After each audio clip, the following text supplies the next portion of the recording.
ብፁዕ አቡነ ገብርኤል የተናገሩት ንግግር ትክክል ነው። መጽሐፍ ቅዱስ ውስጥ ያለ ሐሳብ ነው። የዓለም ቤዛ የሆነች ማርያም የለችም። የዓለም ቤዛ የሆነ ግን ኢየሱስ አለ። ይሄ መግለጫ እርግጠኛ ነኝ በኢትዮጵያ ቴሌቪዥን ይተላለፋል ብዬ አስባለሁ። በዜና መልክ ያስተላልፉታል ብዬ አስባለሁ። መቼም ዜና ሲያነቡ ቆርጠው ካላስቀሩት በስተቀር ቢያንስ የወጡ መግለጫዎች፣ እነዚህ መግለጫዎች በቴሌቪዥን በሬዲዮ ይነበባሉ፣ ህዝቡ ጋር ይደርሳል። ብፁዕነታቸውም ጉዳዩ ተጣርቶ የመጨረሻ ውሳኔ እስኪያገኝ ድረስ በመንበረ ፓትርያርክ በጠቅላይ ቤተ ክህነት ጽሕፈት ቤት ግቢ ውስጥ በሚገኘው መኖሪያ ቤታቸው በተአቅቦ እንዲቆዩ ተወስኗል። እዚህ ስብሰባ ላይ ከተሐድሶ ግሩፕ ያለውን ወገኖች እንደ ቢያንስ እንኳን መጥራት ነበረባቸው፣ ግን አልጠሩ።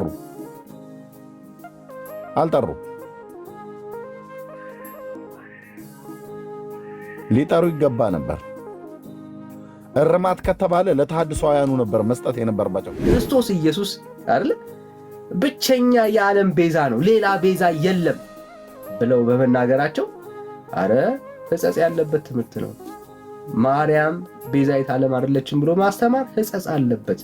ከቤተ ክርስቲያኒቷ ዶግማ አንጻር፣ ከቤተ ክርስቲያኒቷ ነገረ ማርያም አንጻር የሚቃረን ሐሳብ ነው ብለው የተናገሩትና ጋይስ ምን ያህል ጸሎት እንደሚገባና ምን ያህል አሳይመንት እንዳለብን ነው የሚያሳየው። አሜሪካ መጥተው የተሾሙ ናቸው እንጂ በኮታ አሰራም አልተሾሙ። ኮታ የሚል አባባልም ቢሆን የቤተ ክርስቲያኒቷን ታሪክ የማይገልጽና የኦሮሞ ተወላጅ የማይወክል በመሆኑ በዚህ አጋጣሚ በመንፈስ ቅዱስ አሰራር የምትመራዋን ቅድስት ቤተ ክርስቲያናችንን የነቀፉ መሆናቸውን ተገንዝበናል። እና እየሰሙልህ አምቦ ላይ ቁጭ ያለው ጠቅላይ ቤተ ክህነቱ ሰማልህ ማለት ነው። የምዕራብ ሸዋ የኢትዮጵያ ኦርቶዶክስ ቤተክርስቲያን በምዕራብ ሸዋ አህጉረ ስብከት ያለው በብፁዕ አቡነ ገብርኤል የሚመራው ሰሙ ማለት ነው። አየህ፣ ቲክቶክን ሶሻል ሚዲያን የማይመለከቱ መስሉ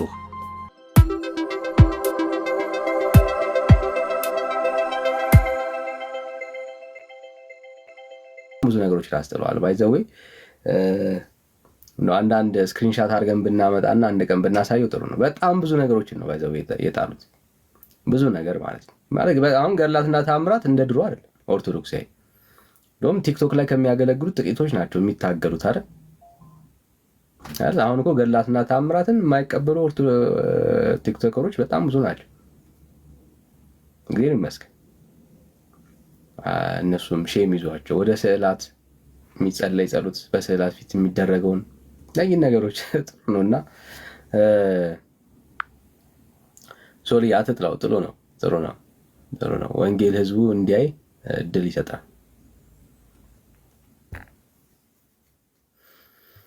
እሺ እንቀጥል ነው በርስ ይቀጥሉ። ሌሎች ሰዎች መለሳለሁ። ተባረኩ።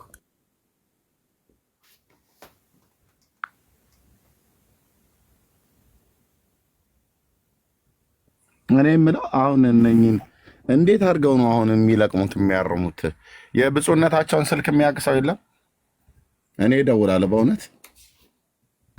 አይ እርምዬ፣ እነሱ ያንተን ስልክ እያፈላለኩ አንተ እነሱን ሁሉ መጽሐፍ አደጋ ስላለ በቀላሉ ከአንተ ይሰበስባል።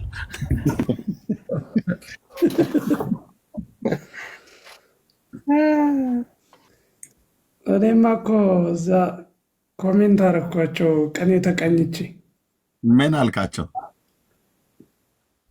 ኦ አሃዊ ማህበረ በርጠሚዎስ እለትነበሩ ምርፋቀ ሲኖዶስ ኢትርሶ ስርዓተ ዘአንበሩ አበዊክሙ እመኑ ድህነተ ወንጌል ወህያው ኩልክሙ ብዬ።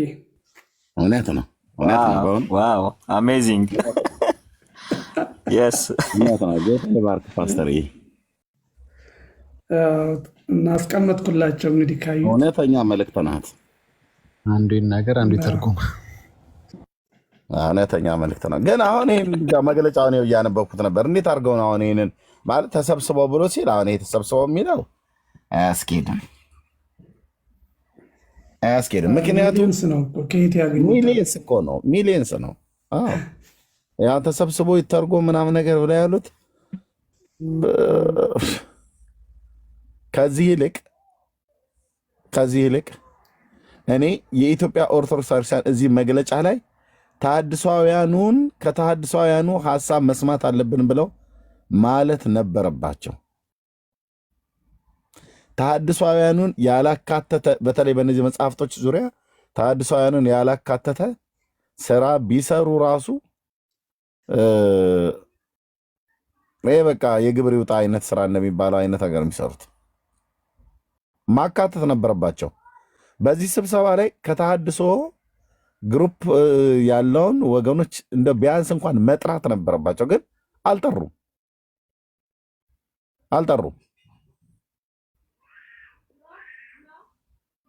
ሊጠሩ ይገባ ነበር። እርማት ከተባለ ለተሐድሷውያኑ ነበር መስጠት የነበረባቸው። አሁን እኔ ይሄንን መግለጫ ወጡ። ከዚህ በኋላ ምናልባት አሁን በባለፈው በ2014 በወጣው ታምረ ማርያም ላይ እንደምናየው ግማሹን አማርኛው ላይ ያርሙታል፣ ግዕዙ ላይ ይተውታል። ግማሹን ግዕዙ ላይ ያርሙታል፣ አማርኛው ላይ ይተውታል። ሁለቱንም መሳ አማርኛና ግዕዝ ጎን ለጎን አስቀምጠው እኮ የሚታየው አማርኛው ላይ ያረምን ብለው የሚሉት ግዕዙ ላይ ግን አይኑ ፍጥጥ እንዳለ እንደዛው ቁጭ ብሏል። እና የቀልድ ስራ ነው የሚሰራው። ግን ምንድነው አጠቃላይ እኔ አሁን ከዚህ ውስጥ የማገኘው ነገኔ መጽሐፉ ታረመ አልታረመ እሱ አይደለም። ህዝቡ የእስከዛሬው ጩኸታችን ውሸት እንዳልሆነ ግን አውቀውታል ማለት ነው። ህዝቡ ያውቃል። ይህ መግለጫ እርግጠኛ ነኝ በኢትዮጵያ ቴሌቪዥን ይተላለፋል ብዬ አስባለሁ፣ በዜና መልክ ያስተላልፉታል ብዬ አስባለሁ። መቼም ዜና ሲያነቡ ቆርጠው ካላስቀሩት በስተቀር ቢያንስ የወጡ መግለጫዎች፣ እነዚህ መግለጫዎች በቴሌቪዥን በሬዲዮ ይነበባሉ፣ ህዝቡ ጋር ይደርሳል። በባለፈው በካቶሊክ ላይ ካቶሊክ እጇን አስገብታብኝ ጎግሯን አስገብታብኝ ጓጉንጀራ አስገብታብኝ ስትል የነበረው ሁሉ በሙሉ ህዝቡ ይሰማል ማለት ነው። በማህበራዊ ሚዲያ ህዝቡ ይሰማል። እና ይህን መግለጫ እኛ ራሳችን እናነባዋለን። ዩቲዩብ ላይ የሚያገለግሉ ዩቲዩብ ላይ የሚሰሩ ወንድሞች እንዲያስቀምጡት ማለት ነው። በእነሱ ሚዲያ ብቻ ሳይሆን በእኛም ጭምር። ስለዚህ እዚህ ያላችሁ ኦርቶዶክሳውያን እስከ ዛሬ ድረስ የተከራከራችሁ ንጹሐን ናቸው የኛ መጽሐፍቶች ስትሉ የነበራችሁ ንጽህና ይጎላቸዋል ብለው ተነገረ። ገድላት ድርሳናት ይሰብሰቡ፣ ብዙ ስህተት አለባቸው ተብሎ ተነገረ። አሁን ምን ይሆን መልሳችሁ? መልሳችሁ ኦርቶዶክሳውያን ገስት እየላካችሁ ስትከራከሩ ነው የነበራችሁ ሰዎች ይኸው ከላይ ያሉት አባቶች ማለት ነው። በአንድም በተዘዋዋሪ መንገድ ስለሚሰሙን ተሐድሷውያኑና ወንጌላውያኑ ናቸው ገድል ላይ በደንብ ጠንክረን የሰራ ነው እንዲሰብሰቡ እስኪሉ ድረስ የሆነበት ምክንያት ይሄ ማህበራዊ ሚዲያ እንኳንም መጣ። አይ የእናንተ ትርጓሜ እንጂ በእናንተ በራሳችሁ በመናፍቅ አይን ስለምታዩት እንጂ እያላችሁ ስትሉ የነበረው። አዎ እንዴ ታዲያ ምን ይጠረጠራል? ብራዘር በደንብ ነው እንጂ በደንብ ረገጥ አድርገን ነው ያስጮህ ነው ያው። ስለዚህ የተሰማው እንጂ እናንተማ አንቀላፍታችሁ ግማሾቻችሁ ጫት ስትቀሙ መጠጥ ስትጠጡ ለቤተ ክርስቲያኒቱ ቲክቶክ ላይ ወጣችሁ ማነሽ አንድ ቀይ አበባ ቦምቦሊኖ ስትሉ ያው ምንም የተናገራችሁት የለም።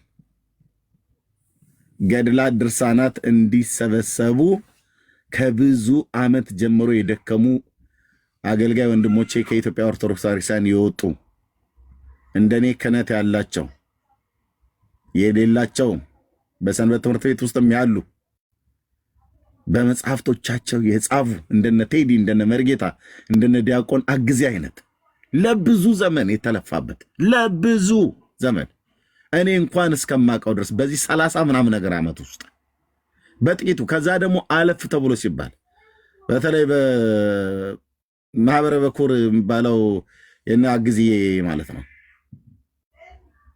ለብዙ ዘመን ከ30 ከ40 ዓመት በላይ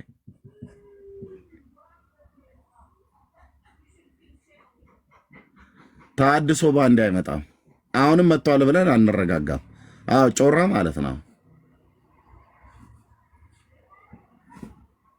ልደታ እያሉ ነው የማውቀው ያኔ ወደ ጌታ በመጣሁበት ጊዜ ልደታ ቢሮ እዛ ያላችሁ ነው የመጣሁት። ለብዙ ዘመን ወንድሞቼ እናቶቼ ስንቶች አንብተውበታል፣ ስንቶች አልቅሰውበታል፣ ስንቶች ዋጋ ከፍለዋል፣ ስንቶች እጃቸው እስኪዝል ድረስ ጽፈዋል፣ አስተምረዋል፣ ስልጠና ሰጥተዋል። በተለይ በኢትዮጵያ ኦርቶዶክስ ተዋሕዶ ክርስቲያን ውስጥ አገልጋዮች የነበሩ ከሰንበት ትምህርት ቤት ጀምሮ እስከ ጳጳስ ድረስ እንደነ ብፁዕ አቡነ መርሃ ክርስቶስ ወደ ጌታ ሄደዋል። መልካም መልካም ስራ የሰሩ እንደነ አለቃ መሰረት ስብሐት ላብ አይነት አባቶች ዛሬ እየተሰራ ያለውን አሁን ቤተክርስቲያኒቱ የደረሰችበትና ከዚህ በኋላ የምትደርስበትንም ባያዩትም እንኳን ወደ ጌታ ቢሄዱም ግን ስራ ተሰርቷል። እኛ ተጋብተን አይደለም፣ አሁንም በደንብ አድርገን ነው የምንናገረው። አዎ የተቀበረ መክሊት ማለት ዲያቆናት ጊዜ ስራ ያለው ዲያቆናት ጊዜ ከታች ያለው ማለት ነው። አግዛቸው የተቀበረ መክሊት የሱ ነው።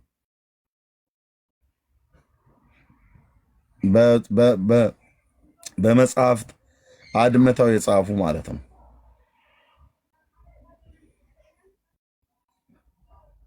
ቢያንስ እኔ አሁን ቀጥታ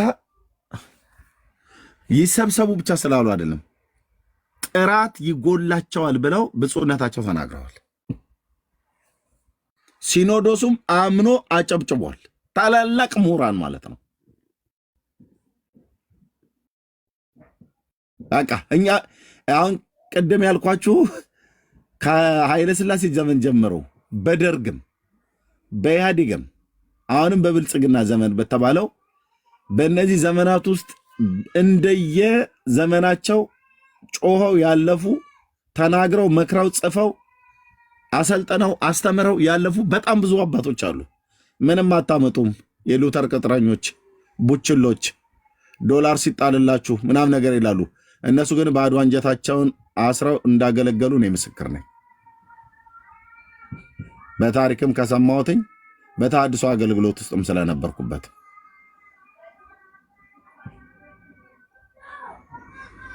እና ለእግዚአብሔር ክብር ይሁን። አሁን ህዝቡ ብቻ መጽሐፍቶች ውስጥ ስህተት መኖሩን ከራሳቸው አባቶች አፍ ስለሰሙ አሁን በደንብ አድርገን እንወቃለን ማለት ነው። ምርር እስኪለ ድረስ ማለት ነው።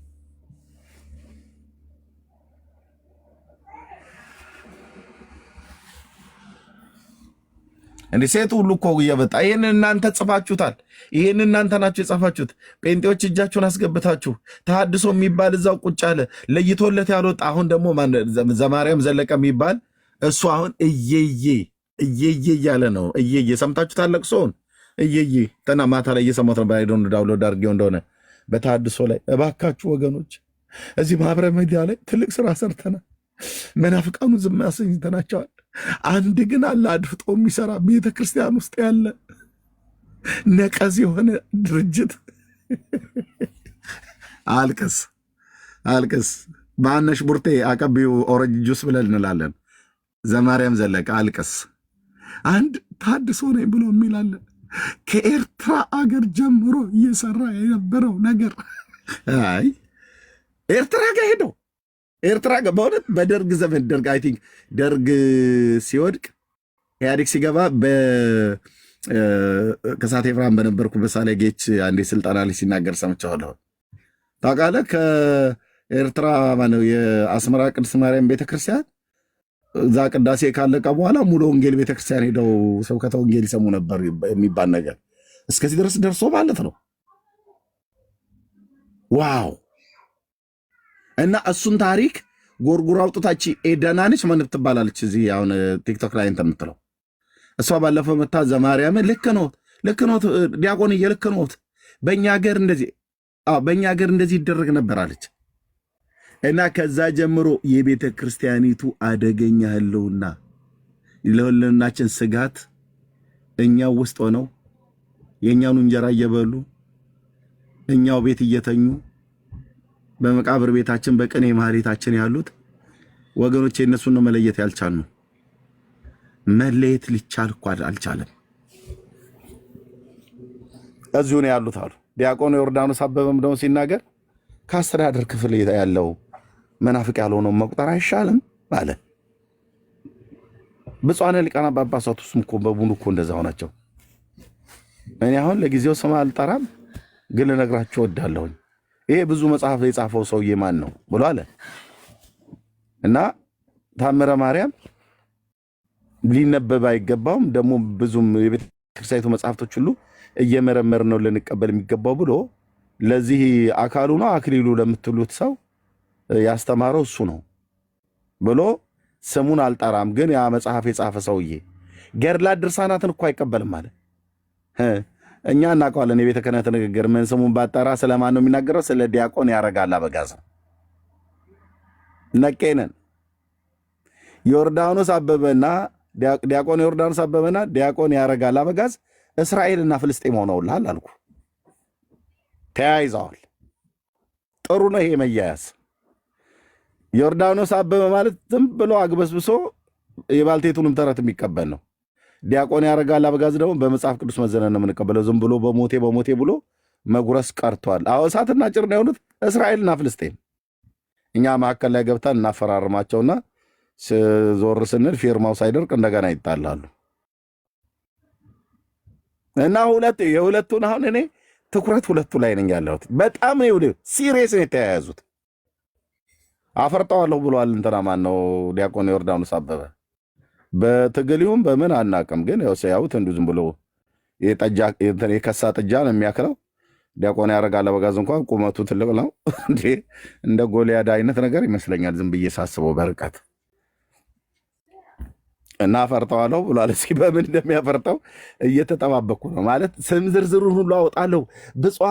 ብፁዕነታቸው ቅዱስ ሲኖዶስ ውስጥ ጭምር ሳይቀር በጣም ብዙ መናፍቃን ገብተዋል ወገኖቼ እያሉ አለ።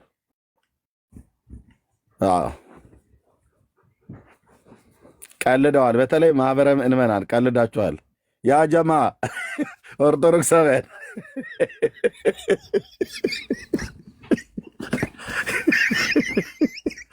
ቀልዳቸዋል። እሺ አሁን ከተሐድሶውያኑ እጅ ቡራኬ ትቀበልና በመስቀል ገጨት አድርገው በወንጌል ግን ይገጩሃል ማለት ነው።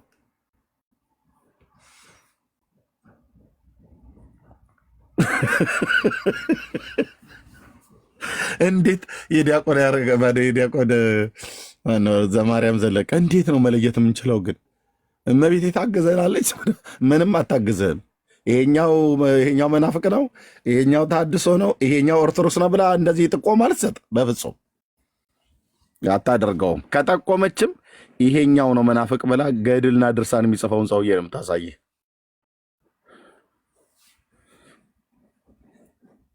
እና ጉር ነው የሚሰማው። ግን መረጃ ያዙ በደንብ ወንድሞች ናቶች። በተለይ ከዚህ ከስብሰባ ዩቲዩብ ላይ የተቀመጠን ሁሉ ሊያስወርዱት ይችላሉ።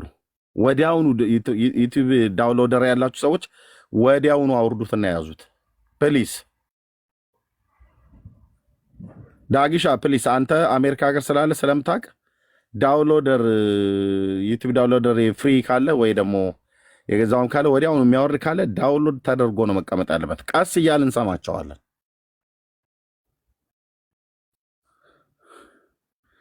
እና ጌታ ይመስገን። ዋናው በነሱ አፍ እኔ ሌላ አልፈልግም። አሁን በቃ በዚህ ስብሰባ ላይ ዋናው መጽሐፍቶቻቸው ላይ ችግር እንዳለ በፓትርያርኩና በሊቃውንት ጉባኤው አፍ በጭብጨባና በሆታ ተነግሯል። ማህበረ ምዕመናን ሰምተሃል። በቃ ይሄን ነው የምንፈልገው። ወንጌሉን እንቀጥላለን። እናንተ ትድኑ ዘንድ ወገኖቼ። አሁን የምናወራው ነገር ልተጋብተን ይመስላችኋል? የእያንዳንዱ ሰው ድካም ኦርቶዶክስን ማጠልሸት ማበላሸት አይደለም። በወንጌል መታደሷን እንጂ መፍረሷን እንኳን የማንፈልግ ነን። ይሄን አልባለን። የእውነቱን ስንነግራችሁ በወንጌል መታደሷን እንጂ ኦርቶዶክስ መፍረሷን በፍጹም አንሻም፣ አንተጋምን። እንዲህ መፍረሷን የሚፈልጉ ሰዎች ካሉ ትክክል አይደላችሁም ነው ብለን የምንላቸው። ንጹሕ ወንጌል ይሰበክ። በዚህ ቤተክርስቲያን ላይ ስሙ ተጠርቶበታል እግዚአብሔር።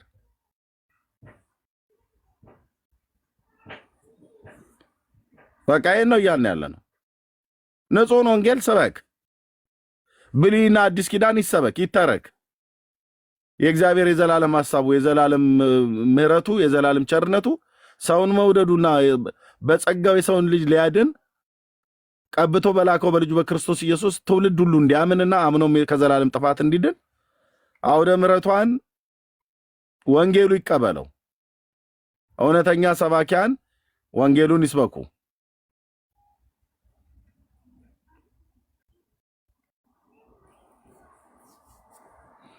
ይሄን ካላረገች ግን ያው ባዶ መቅረት ሳይሆንም ወይ ተብሏል። ስብሰባ ላይ እኮ ከዚህ በፊትም አለኝ ቪዲዮ። ወጣቱ እየሄደ ነው፣ ትውልድ እያለቀ ነው፣ ባዶ መቅረት ሳይሆንም ወይ ብለዋል። እንደዚሁም ብፁዕ አቡነ ማርቆስም አሁን እዚህ ስብሰባው ላይ የስብከተ ወንጌሉ ኃላፊ እሳቸውም ተናግረዋል። ትውልድ እየጠፋብን ነው አሉ። ትውልድ እየጠፋብን ነው፣ እኛም ተኝተናል።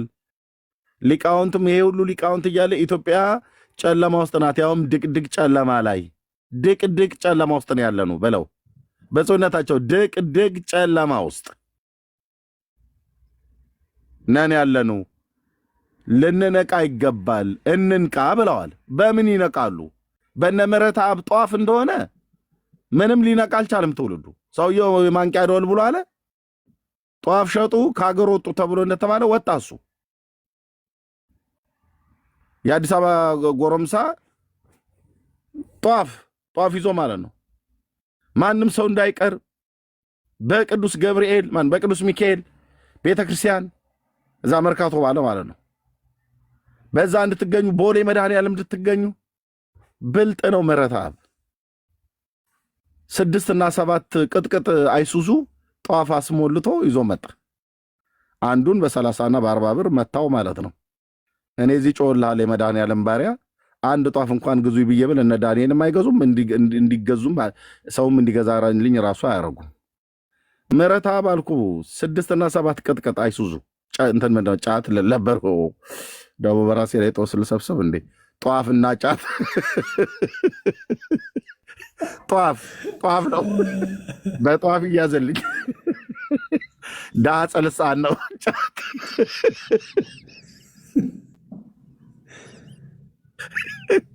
እንዴ? በራሴ ልከስርልህ ነበር። በእውነት ጠፋ እኮ አሁን ምሕረት አብ። አሁን ባለፈው ሳየው አሜሪካ ሀገር ነው ምናምን ነገር ገብቷል እና ጠፋ፣ ተሸጠ አልኩ እንደ ጉድ። በእውነት እንደ ጉድ ሸጡባችሁ። የማንቂያ ደወል ብሎ ማለት ነው። ብፁዕነታቸው እዚህ እንንቃ ይላሉ። በምን ይንቃ ህዝቡ? በምን ይንቃ? ብፁዕ አቡነ ማርቆስ እንንቃ፣ ጨለማ ተኝተናል። ሊቃውንቱ ይሄ ሁሉ ሊቃውንት እያለ ኢትዮጵያ በጨለማ ውስጥ ነው ያለችው። በቅዳሴና በመሐሌት የኢትዮጵያ ኦርቶዶክስ ክርስቲያን የምትሰነብት ትመስላችኋለች አሉ። ይሄ እኮ በጣም እኮ ወሳኝ ነገር ነው። በጣም የምገዛው ሐሳብ ነው። የኢትዮጵያ ኦርቶዶክስ ክርስቲያን እንደ ተቋም መሰንበቱ አይደለም፣ ትውልዱ እየሞተ እየጠፋብን እኮ ነው አሉ። ያው ለእሳቸው ጥፋት ብሎ የሚለው በእርግጥ ጥፋት ብለው የሚሉት ምንድነው? ወደ ወንጌል አማኞች መሄድ ጥፋት ነው በእሳቸው ሆነ እይታ። እኔ ግን ይህን ጥፋት ብሎ የሚለውን ኢየሱስ ክርስቶስን ያለማወቅ ነው ድቅድቅ ጨለማ ውስጥ ያስቀመጣቸው። የክርስቶስ ኢየሱስ የክብሩ ወንጌል በልቡ ላይ ያልበራለት ትውልድ ሃይማኖት ተቋም ቢኖረው ምን ይጠቅመዋል? ሙሉ ወንጌልነት መሰረት ክርስቶስ አማኑኤል ቢሆን፣ ኦርቶዶክስ ቢሆን፣ ካቶሊክ ቢሆን፣ አይሁድ ቢሆን ምን ይጠቅመዋል? ምንም። በእግዚአብሔር ልጅ የተሰበከ የመዳን ወንጌል በልቡ ባለ ጨለማ ላይ ብርሃን እንዲበራለት የቃሉ እውነት ካልተቀበለበት ምን ይጠቅመዋል? ምንም አይጠቅመው። እና ፕሊስ ወንድሞቼ ናቶች ፕሊስ እንለምናችኋለን እንዳለ ቅዱስ ጳውሎስ እንለምናችሁ በክርስቶስ ኢየሱስ ከእግዚአብሔር ጋር ታረቁ። የመታረቅ ቀን አሁን ነው። የመዳን ቀን ዛሬ ነው፣ አሁን ነው። ጌታ የሚሰጥህን ለህይወት የሚሆን ንስሐን የሚሰጥህን አትክፋው። ዛሬ እንደዚህ እንደምትሰማው ነገ የማትሰማበት ጊዜ ይመጣል። እኛም ነገ የማንናገርበት ጊዜ ይመጣል። ምክንያቱም በምድር ላይ እንግዶች ነን። ውስኖች ነን። በሞት መጣራት የሚባል ነገር አለ። ዘላለም የኤርሚያስን ድምፅ ዘላለም የዳጊን ድምፅ የወንድሞቼን ድምፅ እየሰማህ እዚህ ሚዲያ ላይ አትኖርም። በእድሜ መገደብ አለ። አንተም እንደዚሁ ማለት ነው። እኛ ብቻ አይደለም የምንሞተው የምናልፈው። ቀን ሳለ ጊዜያዊ በሆነ ምድር ላይ ሆነህ የዘላለሙን ቆም ብላችሁ አስቡ። ከሞት በኋላ ስላለው ህይወት አስቡ ኦርቶዶክሳውያን። ከዛ መጨረሻ የት ይሆን ብለህ አስብ። ገሃነመ እሳትና ሲኦል እንዳለ የነገረን አንድ ሰውዬ አይደለም ወንድሞቼ። የነገረን አንድ ሊታመንም ላይታመንም የሚችል ሰው ተብሎ የተባለ አይደለም የነገረን የሰማይ የምድር ፈጣሪ ልዑል እግዚአብሔር ወልድ ራሱ አምላካችን ነው። ሰው ሆኖ መጥቶ የነገረን ማን ሄዶ አይቶታል ብለው ይላሉ። ገሃነመ እሳት ይኑር አይኑር መንግስተ ሰማያት ማን ሄዶ አይቶታል እያሉ ግን የኦርቶዶክስ እምነት ተከታይ ነኝ ብሎ ትልቅ ክር አንገቱ ላይ አስሮ ትልቅ መስቀል ተሸክሞ በየገዳማት የሚዞሩ ስለ መንግስተ ሰማያትና ስለ ሲኦል ግን ሲጠይቁ አለ ብለው የሚሉ ከዛ ደግሞ አይ ማን ሄዶ አይቶታል ብለው የሚሉ ማንም ሄዶ ማየት አይጠበቅበትም። የሙታን ምስክር አያስፈልገንም። የታመነው ምስክር የአብ ልጅ ኢየሱስ ክርስቶስ መጥቶ ነግሮናል። በእርሱ አለማመን መጥፋት ነው፣ በእርሱ ማመን ግን የዘላለም ህይወት ነው። ቅዱስ ጳውሎስም ነግሮናል። ህይወትና አለመጥፋትን ወደ ብርሃን አውጥቷል ይላል። በሚሰብከው በወንጌል ስብከት ህይወትና አለመጥፋትን ወደ ብርሃን አውጥቶታል። ስለዚህ ፕሊስ ለራሳችሁ ቆም ብላችሁ አስቡበት። ከዚህ የበለጠ ምስክርነት የለም። እኛ ለብዙ ዘመን ጮህን መጽሐፍቶቻችሁ ስተት እንዳለባቸው ያንኑ እኛ ስንጮህ የነበረውን እናንተ ስተት የለብንም ስትሉ ኖራችሁ ያው ፓትርያርኩም ቅዱስ ሲኖዶስም ሁሉ ጭምር ጥራት ይጎላቸዋል። መጽሐፍቶቻችን ይሰብሰቡ፣ ገድላት ድርሳናቱ መታረም አለባቸው። በጣም ብዙ እንግዳ ነገር ገብቷል። ይህንንም ያስገባችብን ካቶሊክ ናት እንትና ናት እያሉ ሲያሳብቡ ነበር። ሰበብ አያዋጣም። አሁን እጃችሁ ላይ ይዛችሁ የምትጸልዩአቸው መጽሐፍቶች በሙሉ ችግር ያለባቸው የዘላለምን ህይወት የማይሰጥህ ወደ ክርስቶስ ኢየሱስ መዳን እንድታገኝ በኢየሱስ ክርስቶስን እንድታምን የማይጠቁሙ መጽሐፍቶች መሆናቸውን እኛ ነግረናችሁ ነበር፣ አልሰማችሁም። በአባቶቻችሁ አፍ ግን እንደዚህ ሰማችሁ ማለት ነው። ስለዚህ እንቀጥላለን። ለእግዚአብሔር ክብር ይሁን። ወንድምነት ቀጥል። ቴንኪው ተባረክልን።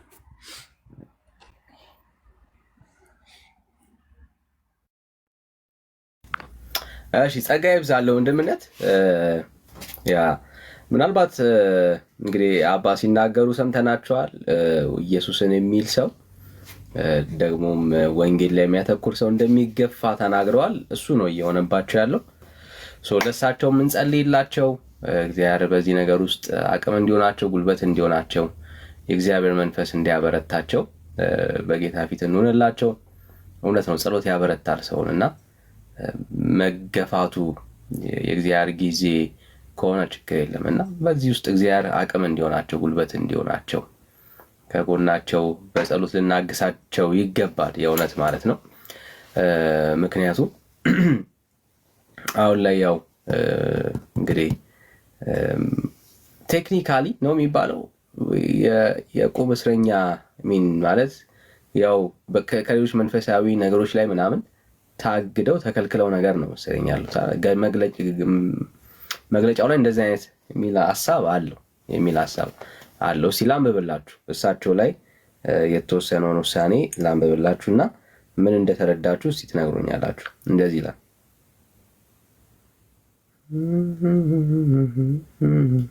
እሺ ፍኖተ ጥቅም ባይዘው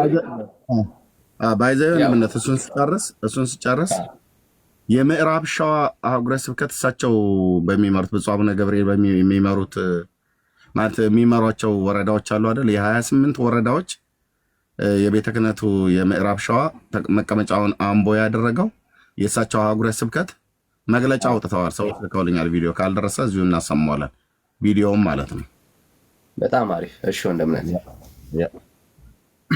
እንግዲህ ማለት በደንብ እንድታዩ ነው። እዚህ ውስጥ ያላችሁ እንደው በቅንነት የምትሰሙ ኦርቶዶክሳውያን ካላችሁ ማለት ነው። ኦኬ ብፁዕ አቡነ ገብርኤል የተናገሩት ንግግር ትክክል ነው። መጽሐፍ ቅዱስ ውስጥ ያለ ሐሳብ ነው። የዓለም ቤዛ የሆነች ማርያም የለችም።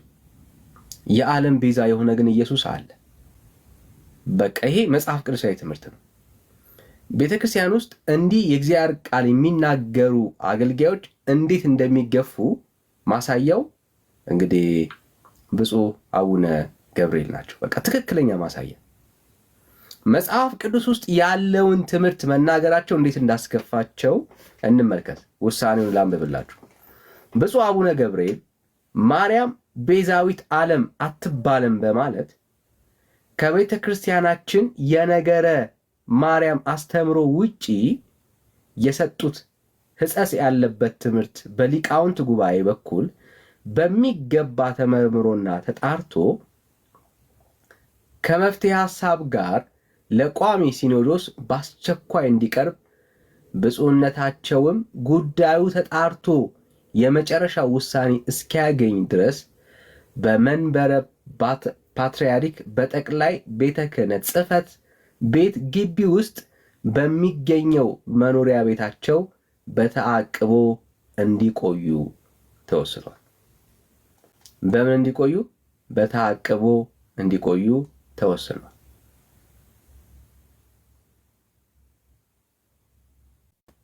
ምን ብለው ስለተናገሩ? ማርያም ቤዛዊት ዓለም አይደለችም ብለው ስለተናገሩ። እነኚህ ሰዎች እኮ መጽሐፍ ቅዱስን ነው እያሰሩ ያሉት ማለት እያወገዙ ያሉት ምንን ነው? መጽሐፍ ቅዱስን። እንግዲህ አስቡ ማለት የቤተ ክርስቲያኒቷ የመጨረሻ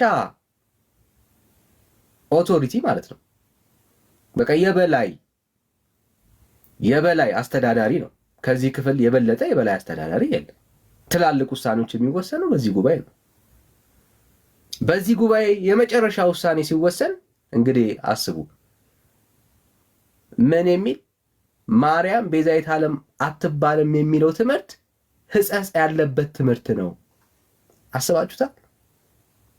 እና ቤተ ክርስቲያኒቷ ምን ያህል በክርስቶስ ኢየሱስ ወንጌል እንዳልተቃኘች ማሳያ የተናገሩት ክርስቶስ ኢየሱስ አይደለ ብቸኛ የዓለም ቤዛ ነው፣ ሌላ ቤዛ የለም ብለው በመናገራቸው አረ ሕጸጽ ያለበት ትምህርት ነው። ማርያም ቤዛዊት ዓለም አይደለችም ብሎ ማስተማር ሕጸጽ አለበት። ከቤተ ክርስቲያኒቷ ዶግማ አንጻር፣ ከቤተ ክርስቲያኒቷ ነገረ ማርያም አንጻር የሚቃረን ሐሳብ ነው ብለው የተናገሩት እና ጋይስ ምን ያህል ጸሎት እንደሚገባና ምን ያህል አሳይመንት እንዳለብን ነው የሚያሳየው። እኛ አባት ታግደዋል። የታገዱት እሳቸው ብቻ አይደለም፣ ወንጌልም ጭምር ነው አብሮ የሚታሰረው። ወንጌልም አብሮ ነው የሚታሰረው። ግን እግዚአብሔር ይመስገን ራሱን እግዚአብሔር ያለ ምስክርነት አልተወም። ወንድምነት ቪዲዮን አሰማን። ወንድምነት ቪዲዮን አሳየን።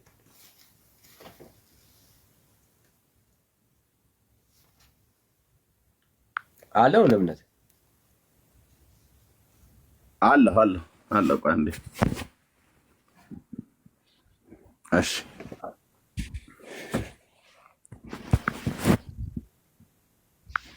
አንዴ ጠብቁኝ። ጠረጴዛ ላይ ሌድር ቪዲዮ እንከፍትላችሁ። ኦኬ። የምዕራብ ሸዋ አህጉረ ስብከት በሀገረ ስብከታችን ሊቀ ጳጳስ በብፁዕ አቡነ ገብርኤል በዕለተ ዓርብ የ2017 ዓ.ም በዓለ ስቅለትን መነሻ በማድረግ ያስተማሩትን ትምህርት ርዕስ አስመልክቶ አንዳንድ ወገኖች የተለያዩ ብዙሃን መገናኛዎችን በመጠቀም ከአውዱ ውጭ የየራሳቸውን ትርጉም በመስጠት ለሃይማኖት የተቆረቆሩ አስመስለው ሲያራግቡ እንደነበር ይታወሳል። ሚዲያ ላይ ያ ሁሉ ቪዲዮ ነው የደረሳቸው። ብፁዕነታቸው በተናገሩት ነገር ላይ መቃወም ይችላሉ፣ ኦርቶዶክሳውያን ወገኖች ማለት ነው። እንደ አባትም አክብረው ከፈለጉም እንደዛች ባለጌ ሴትዮ እየተሳደቡም ማድረግ ይችላሉ። ከዛ አልፈ ግን ነገሩን ወደ ደም ወስደህ አማራ ስለሆነ ነው ብለህ ወይ ኦሮሞ ስለሆነ ነው ብለህ ወይ ትግሬ ስለሆነ ነው ብለህ ካልክ የዛ ማህበረሰብ ያ አገልጋይ የወጣበት ማህበረሰብ ዝም ብሎ አይታገስም ማለት ነው። ስለዚህ አዲስ አበባ ላይ አሁን ተከርቸሙ፣ ተወሰኑ፣ ተቆለፉ ብሎ የሚለውን ነገር ምንም ብለው ቢሉ እዛ ደግሞ የሚሰማ ህዝብ አለ። እኔ በዚህ አጋጣሚ የምነግራችሁ በጣም ብዙ ጥፋቶችን በቤተክርስቲያን ውስጥ ያጠፉ በጣም ብዙዎች አሉ። ከትግራይም ያሉ አገልጋዮች፣ የኦርቶዶክስ አገልጋዮች፣ ከአማራውም ክልል ያሉ፣ ከኦሮሞውም ክልል ያሉ በጣም ብዙ አጥፊዎች፣ ፖለቲከኞች፣ ሴረኞች አሉ። ለህዝቡ አንድነትና ለሀገር ሰላም የማይተጉ የማይሰሩ የሆነ ነገር እንዲጀመር የሚፈልጉ ማለት ነው። የዛን ያህል ደግሞ እግዚአብሔርን በመፍራት ደግሞ የሚያገለግሉ አሉ። ከሁሉም ብሔር ብሔረሰቦች ማለት ነው። ግን አንድ ሰው የሆነ ነገር ሲናገር ወዲያውኑ ወደ ደም ወደ አጥንት ወርደው በአጥንቱ በደሙ የሚሳደቡ ሰዎች በጣም በጣም በጣም በጣም ቤተክርስቲያኒት ውስጥ ግን አሉ። እራሷ የቤተክርስቲያኒቱ አገልጋዮች ናቸው።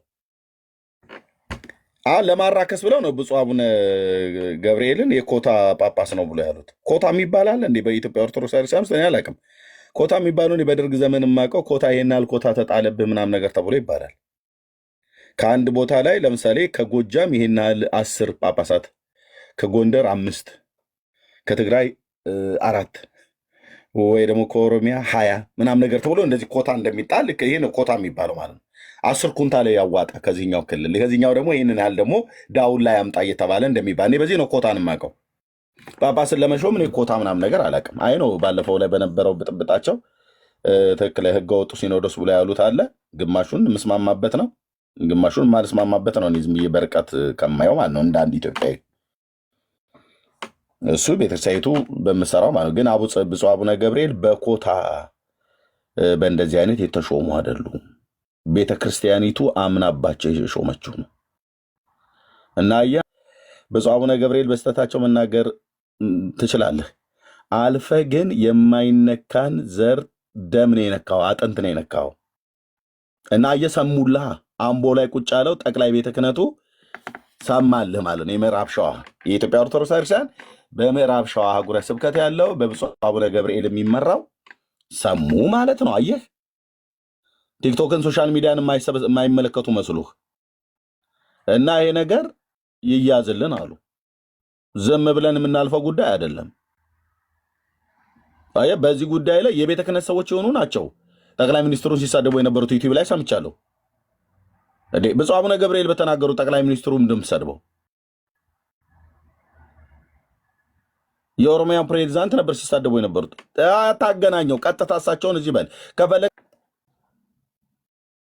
እህትዬ ጎጃም አበበ ስምሽ እንዴት እንደሚያምር ባለ ጊዜ ናቸው አለች እህትዬ። እንዲህ አይነት ለትውልድም ለሕዝብም የማይጠቅም ነገር መጽሐፍ ነው። አየሽ አደጋው። ኦኬ አደጋው ይሄ ነው።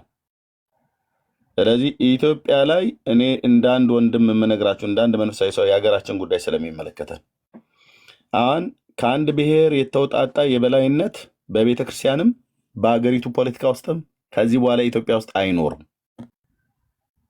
ኦኬ መሰደባቸው እሳቸው ለተናገሩት የወንጌል እውነት ነው። ፖለቲካ አልተናገሩ፣ በዘር ጉዳይ አልተናገሩ። በቃ ኢየሱስ ክርስቶስ ቤዛ ተብሎ በተባለበት ማርያም አትባልም ነው ያሉት። ሌላም ቤዛ አናቅም እሷም አትባልም ነው ያሉት። አለቅ መልእክታቸው የ50 ደቂቃ መልእክት ነው ምናምን ነገር የተላለፈው።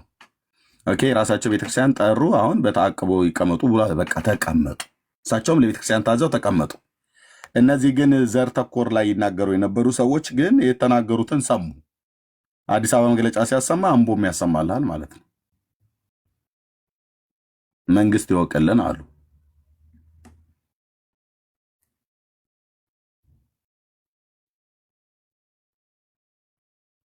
አንዳንድ ሰዎች ከግለሰቦች ጋር ስትነጋገሩ ስትጣሉ ዘርጋ ትውልድ ጋር እንደዛ አትሄድ እለፍ፣ እዛ አልፍ አትሄድ።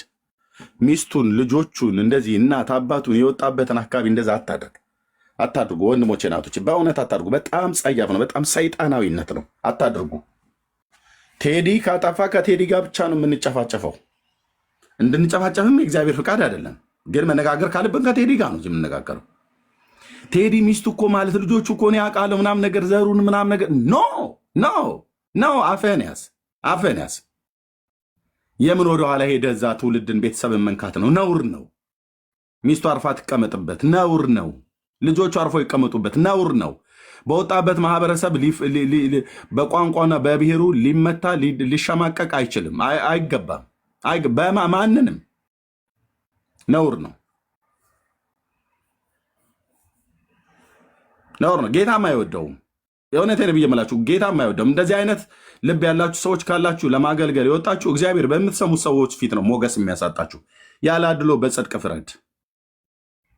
ሰውነታችን ቢቆረጥ አንድ አይነት ደም ነው የምናፈሰው። የደሙ አይነት ኦና ምናምን ነገር ኤችኦ እና ምናምን ብላችሁ ብለድ አይነቱ አለ አይደል?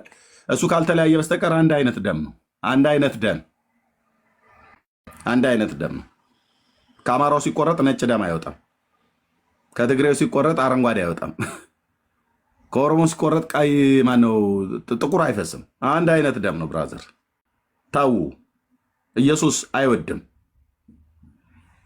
እዛ ፖለቲከኞች ሆነው እርስ በርስ የሚፋጁ ወደኛ ሊያቀባብሉ ይገባል። እኛ በምንም አይነት መልኩ እኛ የወንጌል አማኞች ስለሆነ እኛ ጋር በምንም አይነት መልኩ ሰውን በኦሮሞነት፣ ሰውን በትግሬነት፣ ሰውን በአማራነት፣ ሰውን በወላይታ በጉራጌነት አላየውም። ሰውን የማየው በክርስቶስ ነው። መታየት ያለበት በዚህ ነው። አይ የኔ ብሔር ደግሞ ከኔ ብሔር ይበልጣል ብለህ ካልክ ጥሩ መድኃኒት አለኝ አልኩ። በከብት መርፌ የምሰጥህ የጽድቅ ቃል አንተን ማን እንድትበልጥ አድርጎሃል? ያኛውንስ ማን እንዲያንስ አድርጎታል? እና ለይህን አይነት መግለጫ ሲሰጡ አየህ፣ ሰሞኑ ሲሳደቡ ነበሩ በብሔር ተኮር ላይ ማለት ነው። ብሔር ተኮር ላይ እንደዛ መሳደብ የለብም። የሆነ ነገር ሲፈጠር አይደለም ሄዶ ወደኋላ ሄዶ ኖ ህዝብ አለ፣ ትውልድ አለ፣ ታስቀይማለህ።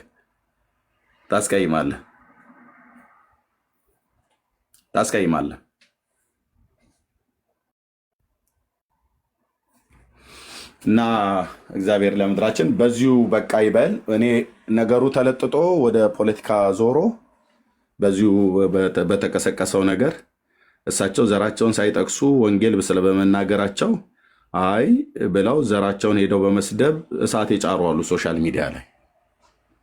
ይሄ ሁለት ተቃራኒ መግለጫ ነው የተሰጠው። እሳቸው ግን ለቤተክርስቲያን ታዛዥ ሆነው ቁጭ ብሏል። በዛው በግቢ ውስጥ በጠቅላይ ቤተ ክህነት ነው ተቀምጠዋል ማለት ነው። የቁም እንደ ቁም አይነት ነገር ሆኖ በቃ የራስ ቤተክርስቲያን ከፈለገች ተሰራቸው እዛው የሆነ ገዳም ውስጥ ወደ ሂድ ቁጭ በል ብላ ብትላቸው ይበሉ። ልጃቸው ናቸው፣ የቤተክርስቲያኒቱ ልጅ ናቸው። ከአባቶች ጋር ተስማምተው እየሰሩ ነው ያሉት ማለት ነው። ይሄ እዚህ ላይ አጥፍተሃል ብለው ካሉ ይሞግቷቸው።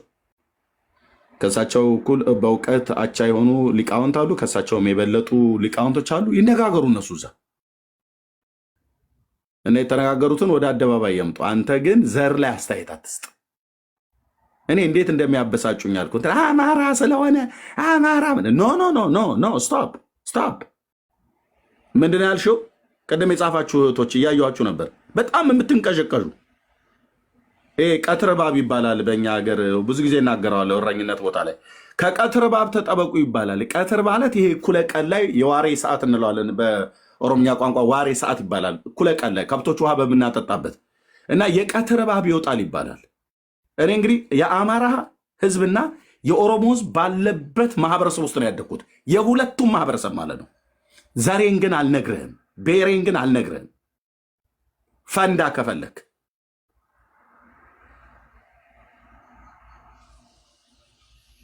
እና ሁለቱ ማህበረሰብ ባለበት ሁለቱ ማህበረሰብ ተጋብቶ ተዋልዶ የሚኖርበት ነው አርሲ አርባ ጉጉ እና ከብቶች በምናጠጣበት ቦታ ላይ የዋሬ ሰዓት ላይ ይባላል ወይ ደግሞ ቀትር ሰዓት ላይ የሚወጡ እባቦች አሉ። ፀሐዩ በጣም ኃይለኛ ስለሆነ በተለይ በዚህ በሚያዝያና ግንቦት ምናምን አካባቢ ላይ በጣም ተጠንቀቁ ይባላል። ቤተሰቡ ይለናል። እና ይሄ አቦልሴ የሚባል ማፈር አለ።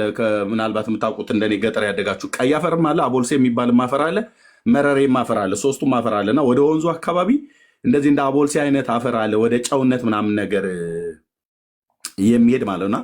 በጎቻችን ፍየሎቻችን ሮጠው ይሄዱና እዛ አካባቢ ላይ ያችን ይልሳሉ። ወደ ጨውነት አይነት ነገር አለው እና እዛ አካባቢ ጫካዎች ስላሉ ማለት እነዚህ ዛፎች ምናምን ነገር ስላሉ እባቡ እዛ አካባቢ ላይ አለ። በጣም የሚገርማችሁ ማለት ነው። በጣም አረንጓዴ፣ ተልብማ፣ ጥቁር፣ የጥቁር ዥንጉርጉር የሚመስል 3 ነው 4 አይነት ከለሮች እባብ አውቃለሁኝ እረኛ ሆኜ በምጠብቅበት ጊዜ ማለት ነው። ብዙዎቹንም ነድፈው አንዳንዶቹንም ገለዋል፣ አንዳንዶቹም ላይ አደጋ አድርሰዋል። ተጠንቀቁ ነው የሚባለው። ደግሞ ያለን አማራጭ በቃ ያው መንገድ ብቻ ነው። አንዳንዴ ከብቶች ይነድፋሉ። አንዳንዴ በጎቹ ላይ ሁሉ እግራቸው ላይ ተጠምጥመው እናገኛለን። ቶሎ በዛ ጋር በፍጥነት ነው የምናሳልፋቸው በጎቹንም። እኛም ተጠንቅቀን ነው የምንረግጠው። ምክንያቱም ተልብማ የሚባለው እባብ ተጠቅልሎ ይተኛል። የፀሐዩ ሙቀት ስለሆነ አንገቱን ቀና አድርጎ እንዴት እየፈጠነ እንደሚሄድ እባቡ አጠይቁኝ። እና የቀትር እባብ ይባላል። ሙቀቱ በጣም አሸዋው ከስር ስላለ ያቦልስ የሚባለው አፈር አሸዋ ስለሆነ ሙቀቱ አያስተኛውምም አያስቀምጠውም። እና ብቻ በጣም ነው እየፈጠነ የሚሄደው።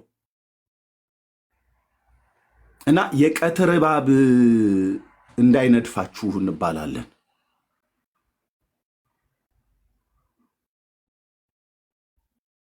የቀትር እባብ እንዳይነድፋችሁ። በጣም የሚንቀዠቀዥ ነው። ልክ እንደሱ የምትንቀዠቀዡ ሰዎች አላችሁ።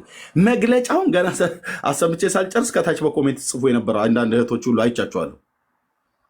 ፖለቲካ ውስጥ የኦሮሞ ሲሆን ብቻ ነው እንደ ፖለቲካ ብለሽ ምትይው እህትዬ?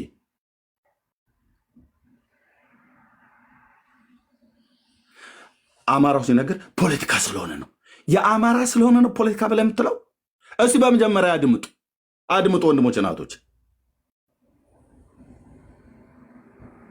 በተለይ እኛ አካባቢ የወንጌል አማኞች ሆናችሁ አድምጡ። የሰውየውን ሀሳብ ወይ መግለጫውን ሳሰሙ ወይ መጽሐፉን ሳታነብ መጽሐፉን ሙሉን ሳታነብ ደብዳቤውን በሙሉ ሳታነብ አስተያየት ትሰጣለህ? እንዲ ወድሜ አንብብና ጨርስ መጀመሪያ መጽሐፍቱን። ቴዲ የጻፈው መጽሐፍ ዝም ብሎ ቅራቅንቦ ፍሩሽካ የሆነ ነገር ጽፎ ሲያበቃ ምናምን ብለህ ለማለትም እንኳን ቢያንስ አንብበው፣ ሙሉን አንብበው እና ለመክሰስም ለመፈረጅም ቴዲንም መስደብ ካለብን እኛ ክርስቲያኖችን አንሰድብም። ግን እንደ ስድብ የስድብ አራራ አለብኝ ብለህ ብትል ከሆነ በቃ መጨረሻ ላይ ተዘረግፈዋለህ። ግን አንብበው መጽሐፉን በመጀመሪያ አንብበው፣ የተጻፈውን ደብዳቤ ሙሉን አንብበው፣ ወይ ሲነበብ ስማ መግለጫውን አንብቢው። ቴክስቱን በመጀመሪያ ከላይ የተጻፈውን አንብበው መጀመሪያ እና አገናዘብ። ደግሞ ወዲያውን አንብበው ብቻ ድርግም አድርጎ መጻፍ አይደለም፣ አገናዘብ። አንዳንዶቹ በቃ የወሬ ጥማት፣ የስድብ ጥማት፣ የዘረኝነት ጥማት፣ የክፋት ጥማት ያለባችሁ ሰዎች አላችሁ። ጌታ ይፍታችሁ። እሺ ወንድሞች እናቶቼ፣ መቸኮል የለብንም፣ መፍረድ የለብንም። በሰዎች ሀሳብ ላይ ጽድቅም ነው ብለህ ለመመስከር አመፃም ነው ብለህ ለመመስከር መቸኮል የለብህም። ቅዱስ ጳውሎስ ለመንፈሳዊ ልጁ ለጢሞቴዎስ የተናገረው ፈጥነ በሰዎች ላይ እጅን አትጫን፣ በሌሎችም ኃጢአት አትተባበር ይላል። ፈጥነህ በሰዎች ላይ እጅን አትጫን።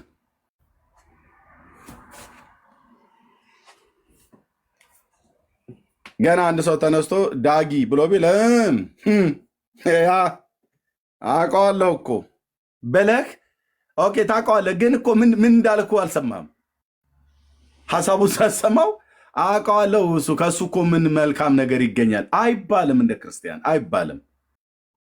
እምነታቸው የኦርቶዶክስ እምነት ተከታይ ስለሆኑ ነው እዛ ጋ የተሰበሰቡት።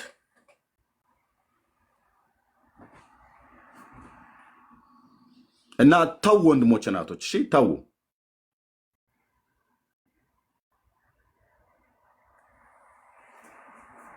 አረ በጉራጌ ውስጥ ደግሞ ምንድነው ሸድገር የሚባሉም ሽማግሌዎች አሉ አይደል? በቃ አሁን የኦርቶዶክስ እምነት ተከታይ ሆነው በጉራጌ ክልል ውስጥ ሸድገር ይኸው ከታች እየጻፈ ነው ጂሰስ ኢዝ ሎርድ የሚለው ወንድም አለ። እነሱ ኦርቶዶክስ እምነት ተከታይ ሆነው ግን በአገር ሽማግሌነት ሸድገር የሚባሉቱ አብረው ከካህናቱ ጋር ተሰብስበው አያውሩ። ኧረ ምሕረት ያርግላችሁ ወገኖቼ። በቃ ተውን። ቴንክ ዩ ተባረኩ። ጸጋ ይብዛላችሁ። ለምድራችን መጸለይን እኛ በወንጌል በእውነተኛ የወንጌል እውነት ምድራችን እንድትለወጥ የኢትዮጵያ ኦርቶዶክስ ክርስቲያንም እንድትለወጥ ተሐድሶ ለኦርቶዶክስ ብቻ ሳይሆን ለእኛም ለወንጌላውያኑ ለካቶሊካውያኑም ጭምር በምን እንደምንታደሰው በሕያውና ለዘላለም በሚኖር በእግዚአብሔር ቃል። ሰው ተሐድሶ ያስፈልገዋል። ሕንፃ ተሐድሶ እንደሚያስፈልገው፣ ቤት ተሐድሶ እንደሚያስፈልገው፣ ቅጥር ተሐድሶ እንደሚያስፈልገውና ቅጥርህን አፍርሰህ እንደምትሰራ፣ አጥርህን ነቅለህ እንደምትሰራ፣ ቤትህ ሲዘም እንደምትጠግ ነው። ወደ ቀደመ ቁመናው ለመመለስ እንደምታደርገው። አንተስ ተሐድሶ እኮ ማለት አዳምና ዘሩ ማለት ነው። በእግዚአብሔር መልክና አምሳል የተፈጠረ ተጣመን እንደ ግራር እንጨት ያደግን አዳምና ዘሩ ለእግዚአብሔር ሐሳብና ለእግዚአብሔር ፍቃድ እማንገዛ እማንታዘዝ በምኞትና በልዩ ልዩ ተድላ ከእግዚአብሔር ሐሳብ የራቀን በክርስትና ውስጥ ሆነን ጴንጤ ሆነን ካቶሊክ ሆነህ ኦርቶዶክስ ሆነህ ታደስ ይላል የሰራዊት ጌታ እግዚአብሔር እኔንም አንተንም። በምን? በቅዱስ ቃሉ በቅዱስ ቃሉ። ስለዚህ አጉልተን መናገር ያለብን ቅዱስ ቃሉ ነው። የጌታችን የመድኃኒታችን የኢየሱስ ክርስቶስ አምላክነትና አዳኝነቱ ከማንም ጋር የሚነጻጸር የሚተያይ ነገር አይደለም።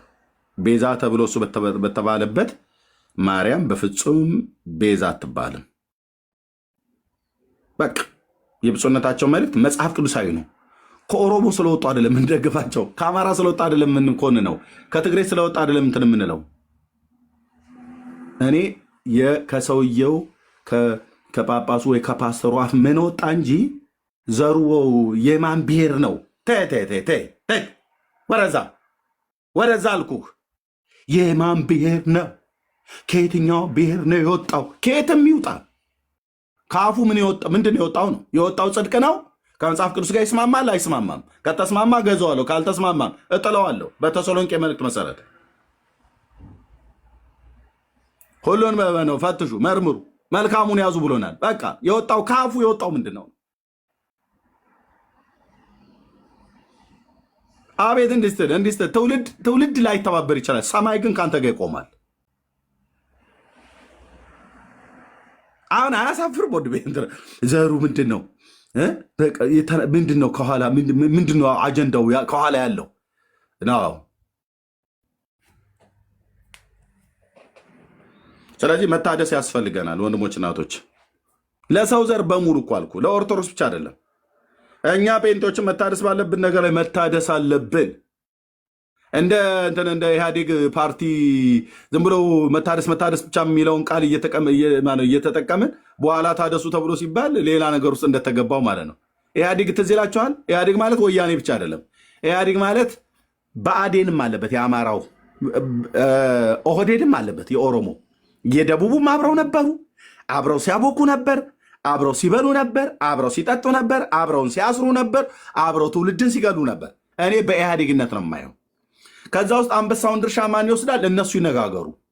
ደግሞም ፍሬያቸውን ማሳውቋል። እና ምን አሉ ያኔ አዋሳ፣ አዲስ አበባ ዝግ ስብሰባ እያሉ 21 ቀን ምን አውርተው ሊወጡ ይሁን ብለን ስንጠብቅ፣ ከዛ ምን አሉ?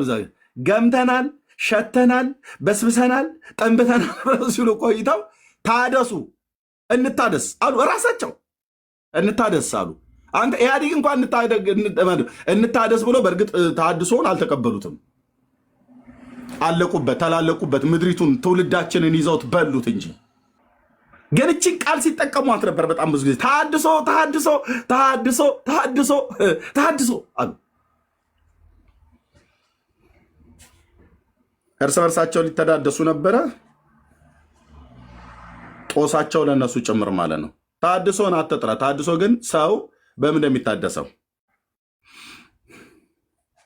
በተለይኛ መንፈሳውያን ሰዎች ስለሆንን በምን እንደምንታደሰው በሕያው በእግዚአብሔር ቃል በልዑል እግዚአብሔር መንፈስ ቅዱስ ቃሉን ቀዳሚ ስታደርግ ለቃሉ እውነት ስትኖር እና ኖረን ሌሎች እንዲኖሩ ስናደርግ ታድሶ ይመጣል ማለት ነው። ታድሶን አልፈልግም ብሎ ያለ ጴንጤ ይሁን አልኩ፣ ካቶሊክ ኦርቶዶክስ ይሁን ትፈርሳለህ። እስራኤል ተሐድሶን በተቀበለችበት ዘመን ከጌታ ጋር ጸንታ ነበር። ተሐድሶን አንቀበልም ብለው ባሉበት ዘመን እግዚአብሔር ለምድር አሕዛብ አሳልፎ ሰጣቸው። እቺን ብቻ ልብ በለኝ። ተሐድሶ ብሎ የሚለው ቃል የእግዚአብሔር ቃል ነው። እስራኤል ተሐድሶ በተደረገላት ዘመን እግዚአብሔር አብሯቸው ቆመ። ተሐድሶ አናደርግም ብለው ባሉበት ዘመን ግን እግዚአብሔር ለምድር አሕዛብ አሳልፎ ሰጣቸው። ለምድር አሕዛብ ለጠላቶቻቸው ሰይፍ አሳልፎ ሰጣቸው። ለእርስ በርስ እልቂት ተላልፈው እንዲሰጡ አደረገ። በንጉሱ በአሳ ዘመን በሁለተኛ ዜና መጽሐፍ ምዕራፍ 15 ላይ በዚያ ዘመን ለሚወጣውና ለሚገባው ሰላም አልነበረውም ይላል። እስራኤል ብዙ ዘመን ያለ ካህናትና ያለ ሕግ ይኖር ነበር ይላል። ሕጉን ጥሎ ቶራን ጥለህ እንዴት እስራኤል ያለ ሕግ ይኖራል? የአምላኩን እግዚአብሔርን ቃል አሽቀንጥሮ ጥሎ እና በዛን ዘመን ከተማ ከከተማ ጋር ይዋጋ ነበር ይላል። ይሄው ነው በቃ ብራዘርዬ፣ ተጨፋጨፋለህ አልኩ። ከተማ ከከተማ ጋር ይደባደቡ ነበር፣ ይገዳደሉ ነበር።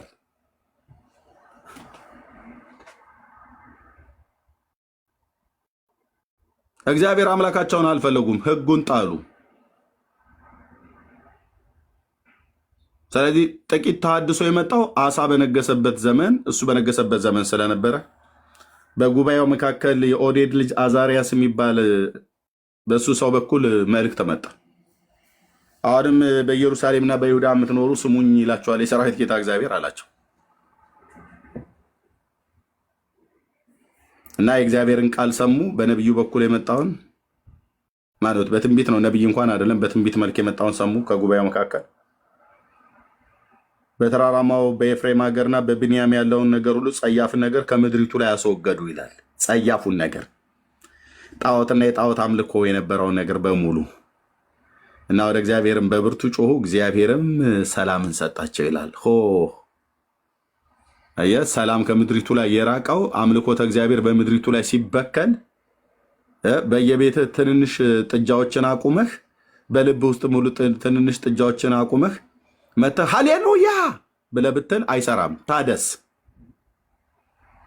በየቤትህ በየተራራ በየጓዳህ ምናልባትም እንደ ያዕቆብ ሚስት በየብብቷ በየብሽሽቱ ስር በየቀሚሷ ስር ሁሉ ያስቀመጠ ስንት አለ እኮ። እንደ እናታችን እንደ ራሄል ደብቆ ያስቀመጠ የእናቷን ጨሌ የቤት ውስጥ አስቀምጣ ሙሉ ወንጌል እኮ የምትመጣም አለች እኮ። አንዳንዶቹ ለምን አልጣልሹም ይስላት የእናቴ የምዬ ቅርስ ነው እንዳጥዩ ብላ አደራ ብላ አልቅሳን የሰጠችኝ እህትዬ፣ እየሰማሽ ነው? አውጥተሽ ጣይ። እንደ ጌዲዮን ከግመሎቻቸው ከምድያማውያን ግመሎች ላይ ያለውን ስሉሲዎችን የወርቅ ጉትቾችን ሁሉ አምጥቶ ኤፉድ አድርጎ ሰራው ይላል። እናስ በቤቱ አስቀመጠው። እስራኤል ሁሉ ተከትሎ አመነዘረበት ይላል። ለቤቱ ሁሉ መጥፋት ምክንያት ነው የሆነው። የእኛ ቤቶች ማለት የወንጌል አማኞች እናቴ የሰጠችኝ ነው። ከወፋ ቤት ያኔ እኮ ታውቂያለሽ፣ ያኔ ወፋ ቤት ጨቃልቻ ቤት ስትሄጂ እዛ ተደግሞ የተሰጠሽ የብር ቀለበት አለ። እናትሽ ስለሞተች የሚዬ ማስታወሻ ብለሽ አንገትሽ ላይ እንጠልጠልሸዋል። ጥንተ መሰረቱ ምንድን ነው? ልክ የምድያም ግመሎች ላይ እንዳሉት ሱልሲዎች የአሕዛብ ጣዖታት ምልክት ያለበት ነው።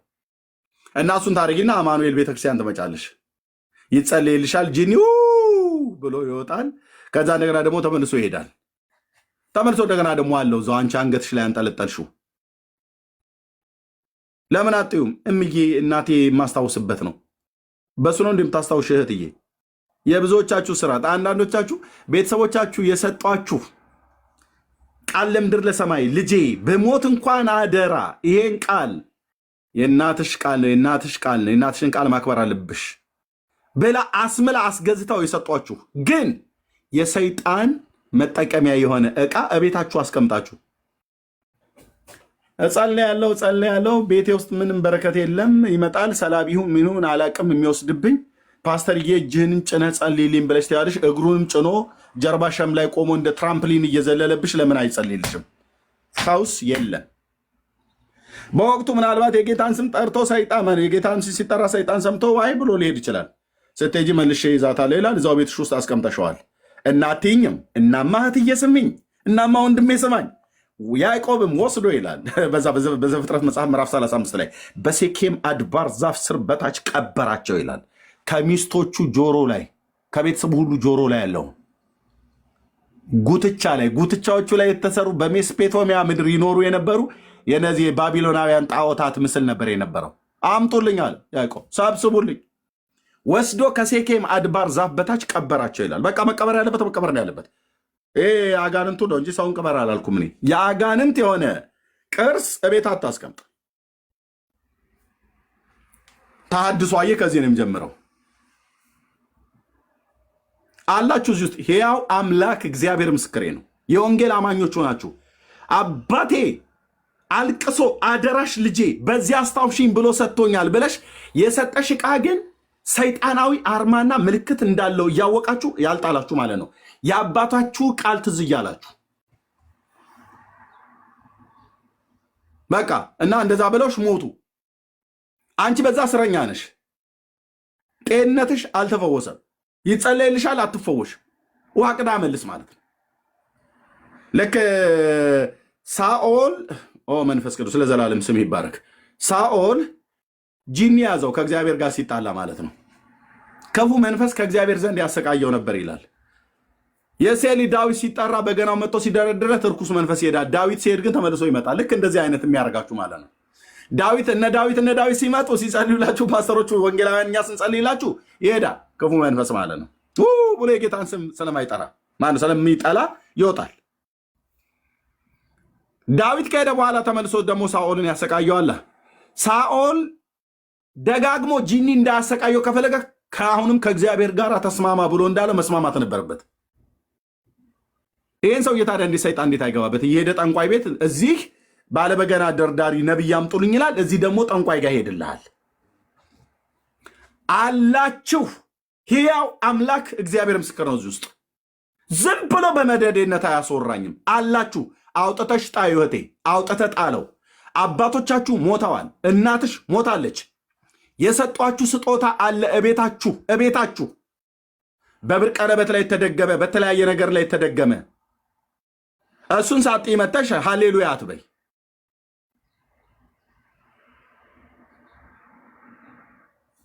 ሁለት አማልክት የለም። የእናትሽ ቃል ነው መጽናት ያለበት ወይ የኢየሱስ ቃል ነው መጽናት ያለበት? ባንቺ ህይወት ውስጥ የእናትህ ቃል ነው የአባትህ ቃል ነው መጽናት ያለበት ወይስ የእግዚአብሔር ቃል ነው መጽናት ያለበት?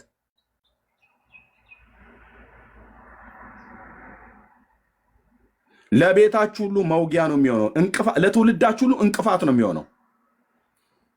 ይኸውልሽ እሱን አውጥታችሁ ካልጣላችሁ ከአንቺም ላይ ከልጆችሽም ላይ በጤንነታችሁ በኢኮኖሚያችሁ የተመታችሁ ነው የምትሆኑት።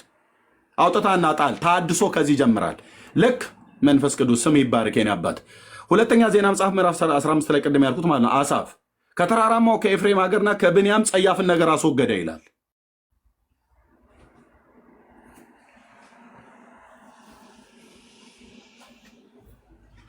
አውጥተጣል። ኤፉድን አውጥተጣል። ተራፊምን አውጥተጣል። አሸንክታባችሁን እንደ ወንጌል አማኞች የደበቅነው ነገር ካለ በቤት በጓዳ አውጥተጣል። ብራዘር አውጥተጣል። የሰራዊት ጌታ እግዚአብሔር ከአንተ ጋር እንዲሆን ከፈለክ አውጥተጣል። ኦርቶዶክስ በጉያዋ በምናምን የደበቀችውን አውጥታ ትጣል እኮ ነው ብዬ ብለው። ኦርቶዶክስ የሆነ ካቶሊክ ማንም ይሁን ማንም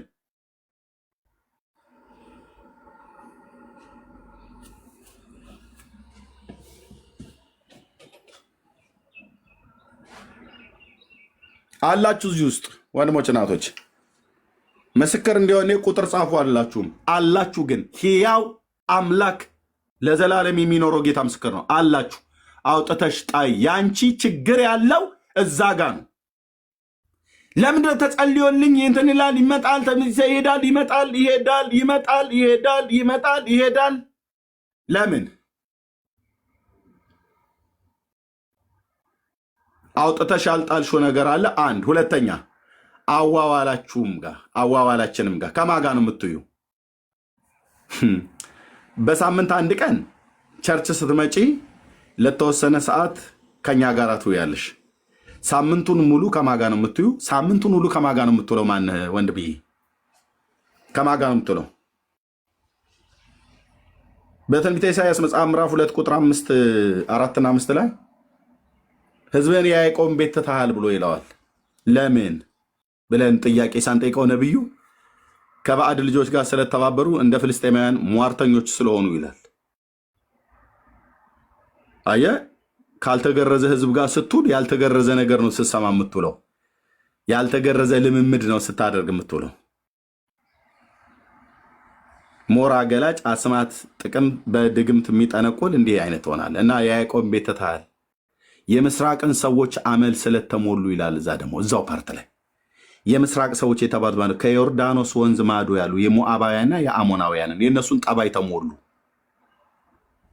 ንግግራቸው እንደነሱ፣ አዋዋላቸው እንደነሱ።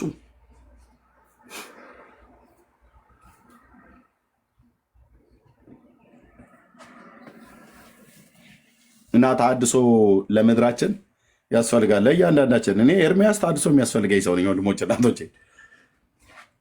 ተሐድሶ የሚያስፈልገን ሰው ነን። አልታደስም ብለህ ካልክ መጨረሻ መጥፋት ነው የሚሆነው። አየህ ሳይገባቸው ነበር ተሐድሶ ተሐድሶ ተሐድሶ ተሐድሶ ተሐድሶ ተሐድሶ ሳይገባ ተሐድሶ ተሐድሶ አትበል። በንስሐ በእርቅ ለባለፈው ለጠፋው ጥፋት ይቅርታ ህዝቡን ይጠይቃሉ ብለን ስንጠብቅ ተሐድሶ አንዱ ከንስሐ ስለሆነ ንስሐ ደግሞ መመለስ ስለሆነ ማለት ነው። እና ፕሊስ ወንድሞችና እህቶች ጸጋ ይብዛላችሁ። እናንተ በእውነት ጌታ ምስክር በህይወታችሁ ውስጥ የደበቃችኋት ነገር ያላችሁ ሰዎች አውጡና ጣሉ። ከቤተሰቦቻችሁ ከእናታችሁና ከአባታችሁ ከአያታችሁ የተቀበላችሁ እነሱ በነበሩበት ዘመን ለሰይጣን ሲካድሙ ይለብሱት የነበረውን ልብስ ይጠቀሙበት የነበረውን የወርቅ ቀለበቶች፣ ጉትቻዎች ምናምን ነገር ወይም ደግሞ ሌላ ከሌላ ነገር የተሰራ ቤት ውስጥ የሚቀመጥ ግን ከበፊት ግን ምን ነበር ሲጠቀምበት የነበረው እንትና የሚባል ቃልቻ ቤትሽ ውስጥ ቁጭ አድርገሽዋል፣ ሳሎን ላይ ያስቀምጠሽዋል። የአያቴ የሰጠኝ ብለሽ ለምን ነበር የሚጠቀሙበት አያትሽ ያንን ዕቃ? ለምን ነበር የሚጠቀምበት አባቴ ያንን ዕቃ? ክርስቶስን ነበር የሚያገለግሉበት ወይስ የአጋንንት መሰዊያ ነበር? አንቺ ወልውለሽ ቁጭ አድርገሽ አስቀምጠሻል። ምክንያት አያቶች ሲሞቱ አደራ ይሄን ነገር ከቤትሽ እንዳትይ ለልጅ ልጆችሽ አስተላልፊ ብሎ ማለት ነው። በዛ ቁስ ላይ ግን እርኩስ መንፈስን ሲሰውበት ማለት ለእርኩስ መንፈስ ሲሰውበት እንደነበረ ህሊናሽ ያውቃል። አውጥተህ ጣል። የሰራዊት ጌታ ቅዱስ እግዚአብሔር የሚነግርህ አውጥተህ ጣል።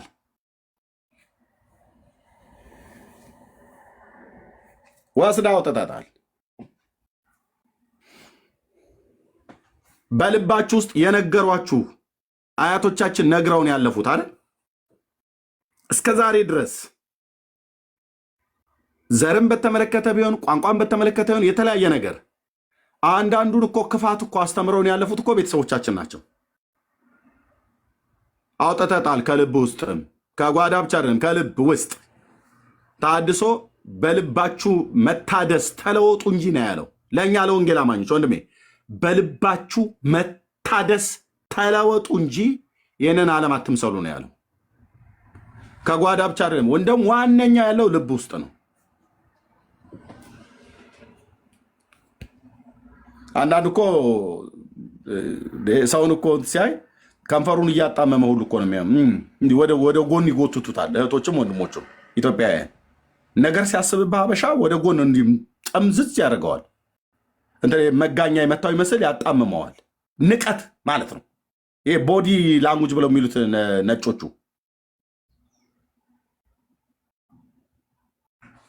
ለምንድን ነው ብለህ ካልከኝ እንዲህ አይነት መርዝ ውስጥ አለ ልብ ውስጥ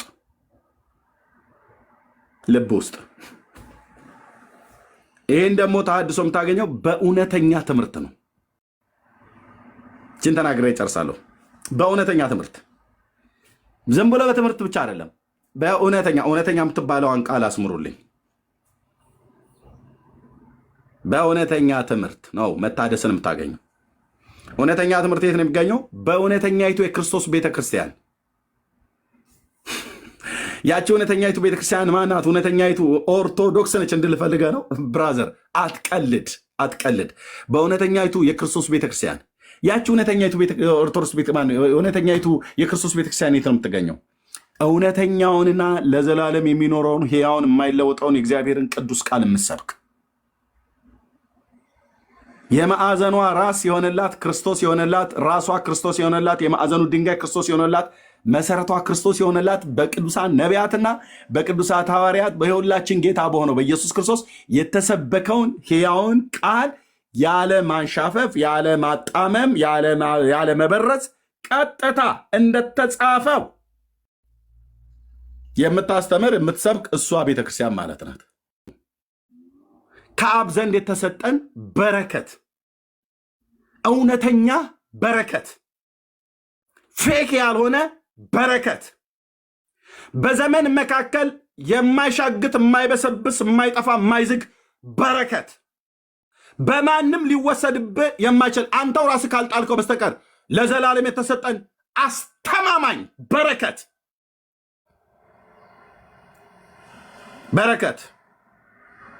ቅዱስ እግዚአብሔር አባቱ የሰጠኝ በረከት። ይህንን ቅራቅንቦህን ዞር ታደርጋለህ ማለት ነው። ይህንን ግብስብስህን ዞር ታደርጋለህ። አቡነ እንትና እማሆይ እንትና አትበለን መጠህ የእግዚአብሔር ልጅ በል እንጂ የእግዚአብሔር ምድራችን ኢትዮጵያ ብቻ አይደለም ዓለም ይኸውልህ የእግዚአብሔር ልጅ ብላ ካለች ብቻ ትድናለች። ካልሆነስ ለእሳት ለመቃጠል ተጠብቃለች። የእግዚአብሔር ልጅ በል እንጂ ኢየሱስ በል ኢየሱስ በል። ጳውሎስ በቆላስያስ መልእክቱ እንዲህ ብሎ እንደተናገረ ብሎ ንገረኝ። እሱን ለእናንተና በሎዶቅያ ስላሉት ፊቴንም ስላላዩት እንዴት ያለ ትልቅ መጋደል እንዳለኝ ታውቁ ዘንድ እወዳለሁ ብለህ ስትለኝ አቤት ደስ እንደሚለኝ ወንድምዬ፣ ደስ እንደሚለኝ የእግዚአብሔር ምስጢር የሆነውን ክርስቶስ እንድታውቁ ለዚህ ይጋደላለሁ። የተሰወረ የጥበብና የእውቀት ሁሉ መዝገብ በእርሱ ዘንድ ነውና ማንም በሚያባብል ቃል አያስታችሁ ብለዋል ስትለኝ ይኸው በቃ እኔም መተተነ አቡነ በርሶማ አቡነ በርጩማ ስትለኝ አየህ ጳውሎስ ማንም እንዳያሳስታችሁ ብሏላ። በርጩማህንና በርሶማህን እዛው ዞር ታደርጋለህ። እዛው ያዘው ልሃለሁ። እዛው ያዝልኝ። ሐዋርያው የነገረኝ የጥበብና የእውቀት ሁሉ መዝገብ በእርሱ ዘንድ ነው ብሎ ያለውን ጥበበኛውን ኢየሱስን አይደለም ብዬምልህ። ኢየሱስ ጥበበኛ አይደለም። የእግዚአብሔር ጥበብ ነው። ራሱ ጥበብ ነው። ሰለሞን ነው ጥበበኛ፣ ኢየሱስ አይደለም ጥበበኛ። ኢየሱስ ራሱ ጥበብ ነው።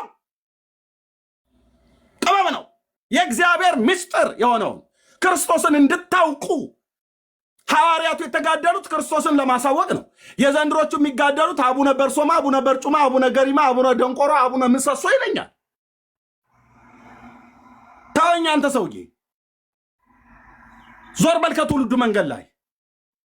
ከሰበክ ኢየሱስን ስበክ፣ ከተናገርክ ስለ አብ ልጅ ስለ ኢየሱስ ክርስቶስ ስበክ፣ እሱን አሳውቅ።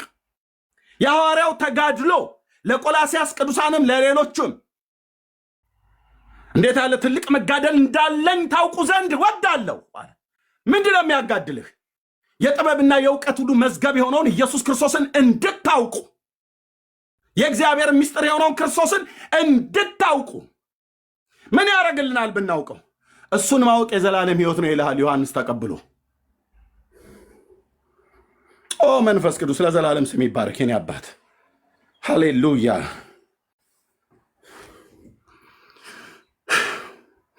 እሱን ማወቅ የዘላለም ሕይወት ነው። እሱን አለማወቅ መጥፋት ነው።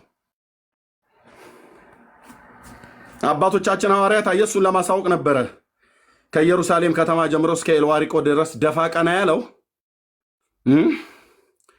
መርከቡ እየተሰበረበት በውሃ ውስጥ እንደ አሳ ያደረው፣ በረሃብና በጥም በእንግልት በወገኖቹም በውጭም ባሉ በኩል ፍርሃት አለብኝ እያለ ብዙ ጊዜ በረሃብና በጦም ኖርኩ ይላል። ይህን ሁሉ የሆነው ማንን ለማሳወቅ ነበረ? በግሪክ፣ በአቴና፣ በቱርክ፣ በባህር ደሴቶች፣ በሜቄዶንያ፣ በጣሊያን፣ በነዛ ሁሉ በተለይ በሜዲትራኒያን ባህር ውስጥ ባሉ ትንንሽ ደሴቶች ሁሉ ጭምር ሳይቀር የተንከራተተው ሐዋርያው ክርስቶስ ኢየሱስን ለዓለም ለማሳወቅ ነው። የእግዚአብሔር ምስጢር የሆነው ክርስቶስን ዓለም እንድታውቅ።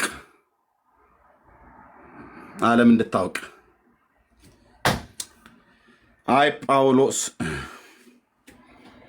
አንተ ሰብከ በደህናው ጊዜ ሄድክ። እናንተ የነገራችሁንን ወንጌል ግን የሚያዳፍኑ እናንተ የተናገራችሁትን መልእክት አንስተን ስንነግራቸው የሚበሳጩ አረፋ የሚደፍቁ የሚደባደቡ የሚራገም ትውልድ ባለበት መካከል እናንተን የረዳ የእግዚአብሔር ጸጋ እኛንም እየረዳ ይህን እውነት እንናገራለን። ዓለም ልታውቀው የሚገባት የእግዚአብሔርን ምስጢር የሆነውን የእግዚአብሔርን ጥበብ የሆነውን ኢየሱስን እንዲያውቁ ነበር ሐዋርያው የተጋደለው። ይህንን ጳውሎስ እየተጋደለ ዓለም እንዲያውቀው የሰበከውን ኢየሱስን የምታሳውቅ ቤተክርስቲያን ለተለት እሷ እውነተኛቱ ቤተክርስቲያን ናት። ከእርሱ ውጭ ግን ሌላን እንድታውቁ የሚጋደሉ እሷም በመንፈሳዊ ግልሙትና ውስጥ እየገለሞተች ያለች ቤተክርስቲያን ናት። ታዲያ ንስሐ ነው መግባት ያለባት።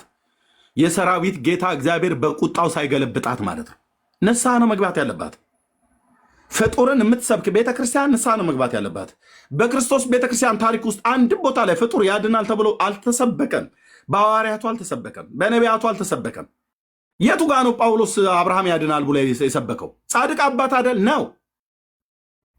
እግዚአብሔር በሁለቱም ኪዳን አረን በሁለቱም ኪዳን በሶስቱም ማለት ነው። ሕገ ልቦና ዘመነ አበው በኦሪቱም ላይ በአዲስ ኪዳንም ላይ ጽድቁ የተመሰከረለት አባት አብርሃም ያድናል ተባለ? አልተባለም። ከዛ አምጥተህ ነው ታዲያ አንተ የቡልጋውን ሰውዬ አቡነ ተክለ ሃይማኖትና ማንች ክርስቶስ ሰምራ ታድናለች ብለህ የምትለኝ?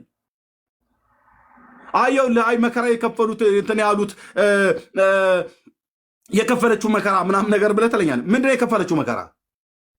ክርስቶስ ሰምራ ምንድነው የከፈለችው መከራ?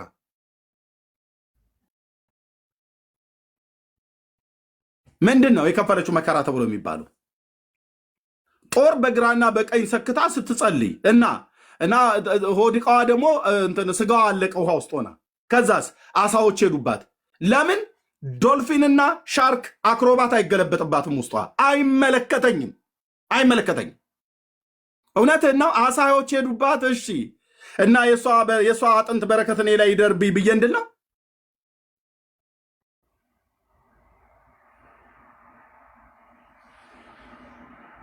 ከዛ ስናነበው 11 ልጅ ወልዳ 12ኛውን ለሰራተኛዋ ሰጥታ ሱባኤ ስትገባ ሕፃኑ አለቀሰ እና ሜቴ ሕፃኑ አለቀሰ ብላ ስትል ሰራተኛይቱ ሄዳ ሰጠቻት፣ ለመቤቲቱ ማለት ነው፣ ለክርስቶስ ሰምራ። እንዴት ትጠሪኛለሽ ከሱባኤ ላይ ብላ በሰራተኛዋ አፍ ውስጥ የእሳት ጉጠት ጨምራ ገደለቻት ይላል። እችን ሴትዮ ነው ጻድቅ ብለህ ብትለው፣ ለአንተ መስዋዕት ከፈለችልኝ ብለህ ብትለው፣ አልፈልግም ወንድምዬ፣ መስሚያዬ በዘመንኛ ወጣቶች ንግግር ጥጥ ነው፣ ጥጥ ነው። እንዲህ አይነት ነገር ያኔ በአለማወቅ ወራት ተጃጅዬ በመፍዙዛቸው አፍዝዘውኝ አሜን አሜን ስል ኖር ያለው እንደ ቃልቻ። አሁን አሜን ምለው ለታረደው በግ ለኢየሱስ ክርስቶስ ብቻ። ኢየሱስ ያድናል። ኢየሱስ ጌታ ነው። ይሄ ጴንጤ መፈክር የሚመስላችሁ የሐዋርያቱ ስብከት ነበር።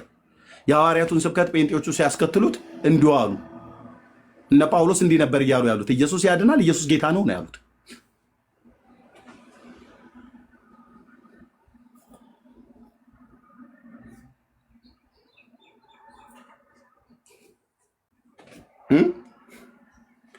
ከዛ የመጣ እናንተና የሚባሉ ጻድቅ አሁን በቅርብ ጊዜ የመጡ ማን ብለህ ስንል አባ ሳሙኤል ዘዋልድባ በምን መጡ? በአንበሳ ተጭነው አናብስት የግብፁ አቦ ነብሮች ተከትለውት 60 ነብሮች 60 አንበሶች ይልላል። እሺ ገቡ ተባለ። በነብርና በአንበሳ ታጅቦ የአባ ሳሙኤል ዘዋልድባው በአንበሳ አሉ። አቡነ አረጋዊ በዘንዶ አሉ። በዘንዶ የገባ አሉ። በዘንዶ የገባ በአንበሳና በነብር ታጅቦ የገባ የግብፁ ደግሞ አቶ ሚናስ ደግሞ በግመል የገቡ። ሌላ ደግሞ ገና ይጨምሩላል። በጃርት በከርከሮ በዝሆን ተጭነው ይመጡ ይላል። እኔ ይኸውልህ ወንድምዬ፣ እኔን ተወኝ፣ ይህን ትውልድ ተወ። እኔ አንድ ወደ ኢየሩሳሌም ከተማ ከትህትናው የተነሳ ኢየሱስ ከትህትናው የተነሳ ነቢየ እግዚአብሔር ኤርምያስ ማነው ዘካርያስ መሲሁ ከመወለዱ ከ400 ዓመት በፊት ትሁት ሆኖ ኢየሩሳሌም ንጉሥሽ ትሁት ሆኖ በአህያይቱና በአህያይቱ ውርንጫ ወደ አንቺ ይመጣል ተብሎ የተባለለት ጌታ ከዛ ከቤተፋጌ በአህያይቱ ውርንጫ የዛሬ 2000 ዓመት የኔ ትሁት የኔ ጌታ ገብቷል ወደ ኢየሩሳሌም ከተማ። የጽዮን ልጆች ዘምሪ ደስ ይበልሽ ተብሏል። ሆሳዕና በአርያም እያሉ ዘምረዋል። ሆሳዕና ትሁት ሆነው ንጉሴ ገብቷል ወደ ኢየሩሳሌም። ወደ ኢየሩሳሌም ብቻ አይደለም፣ አሁን ትሁቱ ጌታ ወድጄና ፈቅጄ ጌታን ተቀበል ብለው ሲሉ ይስቀበለው ያ ጌታ በእኔ ውስጥ አለ። አሁን አህያይቱ ውርንጭላ ላይ ያለ አይደለም፣ በእኔ ውስጥ ያደረ አማኑኤል አለ። አንተዬ አለ አንተዬ። ስለዚህ በከርከሮ ተጭኖ፣ በጅብ ተጭኖ፣ በግመል ተጭኖ፣ በአንበሳ ተጭኖ፣ በነብር ተጭኖ እንዲህ ብሎ ገቧት በለኝ። እኔ አንድ የገባ ትህትናው ብራዘር በመላእክት የተመሰከረለት በአስቀድሞ ከመወለዱ ከ450 ዓመት በፊት ታላቁ ነቢይ ዘካርያስ ኢየሩሳሌም ንጉሥሽ ትሑት ሆኖ በአህያይቱና በአህያይቱ ውርንጫ ወደ አንቺ ይመጣል። ዘምሪ አንቺ የጽዮን ልጆች ደስ ይበልሽ፣ ደስ ይበልሽ።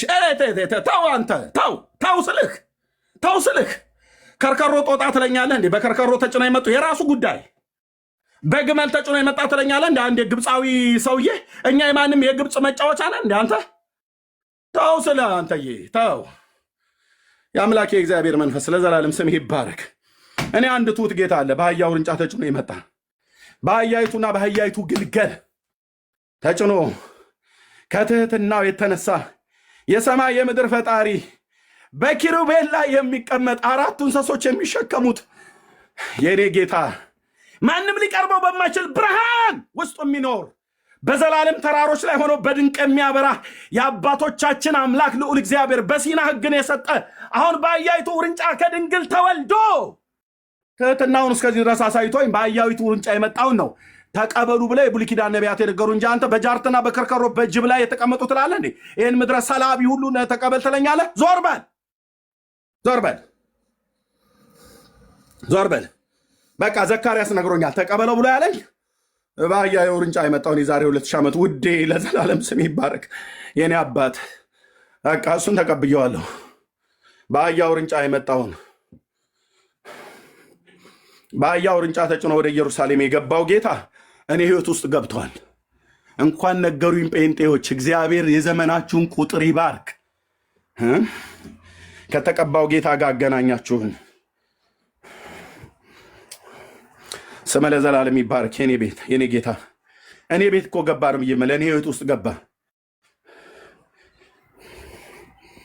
መጡ ይልሃል እንስሶችን የዱር አራዊቱን ሁሉ እየጠሩ በከርከሮ መጣ፣ በጅብ መጣ፣ በግመል መጣ፣ በአህያ መጣ፣ በዘንዶ መጣ፣ በእባብ መጣ፣ በንስር መጣ፣ በምን መጣ ይል በምን ምምጣ እየመታን ነው የምንጥላቸው። የሰራዊት ጌታ እግዚአብሔር ምስክር ነው።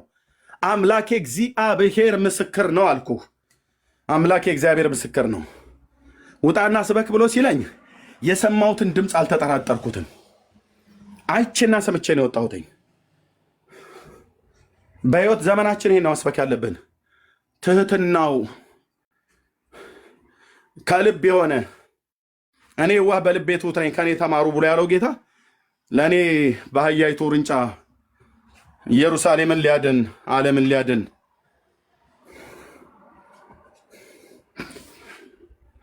በእልፍ አላፋት መላእክት ታጅቦ ዝማሬና ምስጋና ስግደት የሚቀበለው ጌታ በ4ቱ እንስሶች።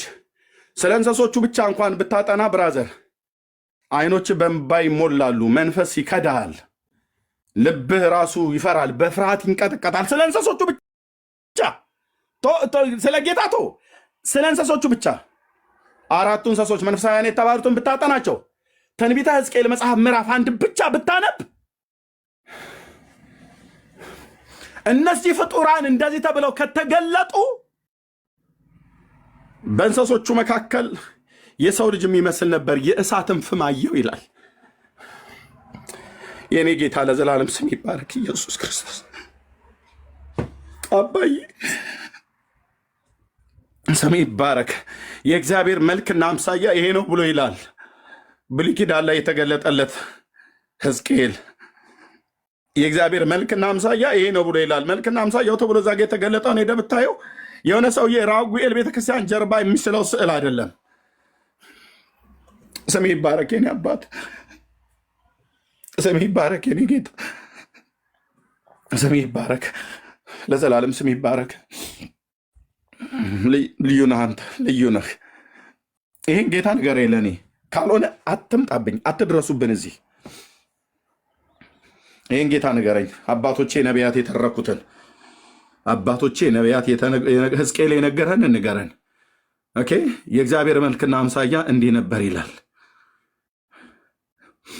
እንስሶቹን እንኳን በእኔ ቃላት ገልጬ ላብራራልህ አልችልም። ክንፎቻቸው ሁሉ አይኖች ነበሩ ይላል። ይሄ ጌታ ነው። አየህ ይሄ ጌታ በነዛ አራቱ እንስሶች ላይ በመንኮራኩሩ ላይ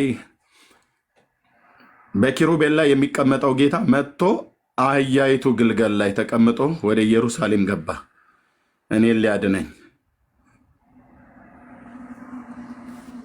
ስሙ ይባረክ የኔ አባት ኢየሱስ ክርስቶስ። ይህን ጌታ ያላወቃችሁ ሰዎች ኑና ዳኑ። እሺ ኑና ዳኑ። ከእንቅልፌ እንደነቃሁ ቢጃማይን እንኳን አልቀየርኩም። አሁን ስነግራችሁ በሌሊት በመኝታዬ ላይ የማወራው ሰው ኖሮኝ ባወራው ራሱ ውስጤ ያወራል፣ ተኝቼ ውስጤ ያወራል ማለት ስለ ክርስቶስ።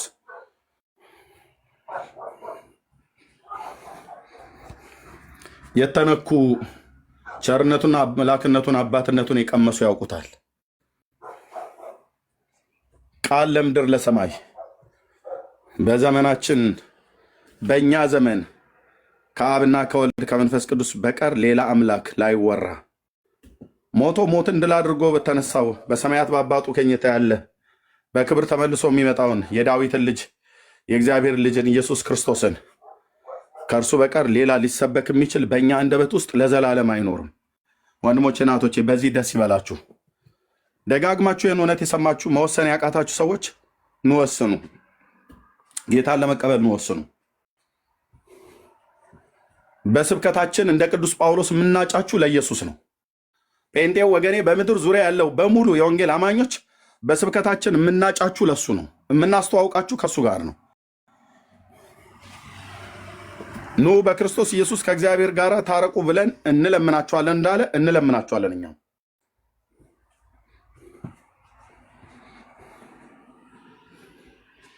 ኑ ወደ እግዚአብሔር መንግስት፣ ኑ ከድቅድቅ ጨለማ ውጡ፣ ወደሚደነቅ ብርሃን ወደ እግዚአብሔር ልጅ ወደ ኢየሱስ ክርስቶስ መንግስት ፍለሱ። ጌታ ኢየሱስ ይወዳችኋል፣ ይወደናል። እግዚአብሔር ለዘላለም ስሙ የተባረከ ይሁን። ተባረኩ። ወንድምነት ካለ አለ ዳኒ ጥሪ አድርግላቸው ፕሊስ። ጸጋ ይብዛልህ። ተባረኩ ወገኖች።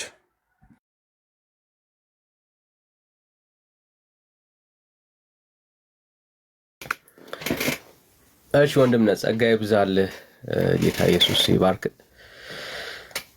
ተባረክ። እሺ ይህን ጌታ ለመቀበል የምትፈልጉ ሰዎች ካላችሁ ጥሪ እናደርጋለን።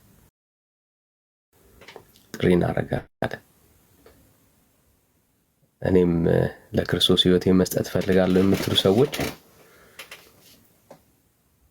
ይህን ጌታ በልባችሁ ላይ ለመሾም የምትፈልጉ ሰዎች ጌታን ለመቀበል ከዛሬ ጀምሮ የክርስቶስ ኢየሱስ መሆን ፈልጋለሁ፣ ይህንን ጌታ መከተል ፈልጋለሁ፣ ሕይወቴን ዘመኔን ሁሉ ስለኔ ለሞተልኝ ለዚህ ውድ ጌታ መስጠት ፈልጋለሁ የምትሉ ሰዎች ካላችሁ አብረን መጸለይ እንችላለን። ባላችሁበት ስፍራ ሆናችሁ መጸለይ እንችላለን። ጌታ ይባረክ። ስለሰማነው ውድ ቃል ለሕይወት ይሆንላችኋል። ይህ ቃል ዛሬ ወስኑ ወገኖች። ከክርስቶስ ኢየሱስ ጋር ሕይወታችሁን ዘመናችሁን ለማሳለፍ ቀሪ ጊዜያችሁን ሁሉ ለክርስቶስ ኢየሱስ ለመስጠት የምትወዱ ሰዎች ካላችሁ ባላችሁበት ስፍራ ሆናችሁ ይህንን የንስሐ ጸሎት ከኔ ጋር እንጸልይ። እግዚአብሔር ይሰማችኋል። በሰማችሁት ቃል ልባችሁ የተነካ ወይም ደግሞ በሌሎች ጊዜያቶች ወንጌል ተነግሯችሁ ያልወሰናችሁ በቤተሰብ በወንድም በእናት በአጎት በአባት ሊሆን ይችላል፣ በቅርብ ወዳጅ በጓደኛ እንደዚሁም ቸርች ሄዳችሁ እየተመላለሳችሁ ግን ያልወሰናችሁ እስከ ዛሬ ድረስ ማለት ነው ወደ እግዚአብሔር ልጅ ወደ ክርስቶስ ኢየሱስ ጉያ ያልገባችሁ ወንድሞች ካላችሁ አብረን እንጸልይ። ይህ ምሽት የእናንተ ምሽት ይሁን። የመዳን ቀን አሁን ይሁንላችሁ። በዚህ ሰዓት እግዚአብሔር ጋር ታረቁ። በክርስቶስ ኢየሱስ አምናችሁ ኃጢአታችሁ በደላችሁ በክርስቶስ ኢየሱስ ደም ታጥቦ የእግዚአብሔር ልጆች የምትሆኑበትን እድል እግዚአብሔር ሰጥቷችኋል። ይህንን የጸጋውን ወንጌል እንድትቀበሉ በጌታ ፍቅር እናበረታታችኋለንና ዛሬ አሁን በዚህ ሰዓት መዳን ይሆንላችኋል። የምትችሉ ሰዎች ባላችሁበት ስፍራ የምትችሉ ሰዎች ተንበርክካችሁ፣ ስራ ላይም ያላችሁ ሰዎች ልባችሁን ወደ ክርስቶስ ኢየሱስ አቅንታችሁ ይህንን አጭር የንስሐ ጸሎት ከኔ ጋር እንጸልይ። እግዚአብሔር ይረዳችኋል። እግዚአብሔር ያግዛችኋል። መድኃኒት የሚያስፈልገው የታመመ ሰው ነው። ህይወታችሁን ስታዩ ከእግዚአብሔር እውነት የራቃችሁ እንደሆነ የሚሰማችሁ በኃጢአት በበደል ውስጥ እንዳላችሁ ዛሬ ብትሞቱ መንግስተ ሰማያትን መግባት እንደማትችሉ ኮንፊርም የሚያደርጋችሁ ወንድምቶች ካላችሁ ለእናንተ ኢየሱስ ክርስቶስ መፍትሄ ነው። እሱ ነው የዓለም መድኃኒት፣ የዓለም ኃጢአት የሚያስወግድ እሱ ነው እና ይህንን ጌታ ተቀብላችሁ ነፍሳችሁ እንድታሳርፏት ከዘላለም ሞት ማምለጥ እንዲሆንላችሁ አብረን ይችን አጭር ጸሎት ከኔ ጋር እንጸልይ። እግዚአብሔር ይረዳችኋል። እኔ የምለውን ከኔ ኋላ ባላችሁበት ስፍራ ላይ እንድትሉ በጌታ ፍቅር አበረታታችኋለሁ። ለጌታ እንድትነግሩት ይሄ ጸሎቴ ነው። ይሄ የኔ የልብ ጩኸት ነው ያላችሁ ለክርስቶስ ኢየሱስ ንገሩት። አብረን እንጸልይ። እግዚአብሔር ይረዳችኋል። ጌታ ያግዛችኋል። እግዚአብሔር አባትና አምላኬ ሆይ ስለዚህ ጊዜ አመሰግናለሁ። እኔ ኃጢአተኛና በደለኛ ሰው ነኝ። አንተን በብዙ አሳዝኛለሁ፣ በብዙ በድያለሁ። ዛሬ በፊትህ ንስሐ ገባለሁ። ትላንትናዬን ልረሳ፣ በአንተ ጸጋ ደግሞ ልበረታ። ጌታ ሆይ በፊትህ ንስሐ ገባለሁ። እባክህን ኃጢአት፣ በደሌን፣ መተላለፌን ሁሉ ይቅር በለኝ። በልጅ በክርስቶስ ኢየሱስ ደም እጠበኝ። ዛሬ ልጅህን በማመን የሚገኘውን ይህንን አዲስ ህይወት ለመቀበል ወስኛለሁ። ዓለምን፣ ሰይጣንን፣ ስራውን ሁሉ ክዳለሁ። የእግዚአብሔር ልጅ የሆንከውን አንተን የህይወቴ ጌታና ዳኛ አድርጌ እቀበላለሁ። እግዚአብሔር አባትና አምላኬ ሆይ ከዛሬ ጀምሮ በእኔ ህይወት ላይ አንተ ብቻ ንገስ። ፈቃዴን ለአንተ አስረክቤ እሰጣለሁ። እግዚአብሔር አባትና አምላኬ ሆይ ከዚህ በኋላ ያለኝን ቀሪ ዘመኔን ሁሉ እንድትመራኝ፣ እንዴት መውጣት መግባት እንዳለብኝ አላቅም። እግዚአብሔር ሆይ አንተ እንድታግዘኝ እማጸናሃለሁ። ጸጋህን አብዛልኝ። ጸሎቴን ሰምተህ ልጅህ አድርገህ ስለተቀበልከኝ አመሰግናለሁ።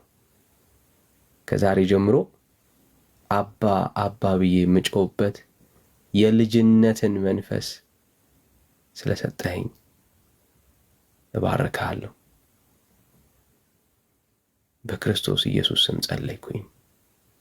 አሜን አሜን። እግዚአብሔር ይባረክ። እግዚአብሔር ይባርካችሁ።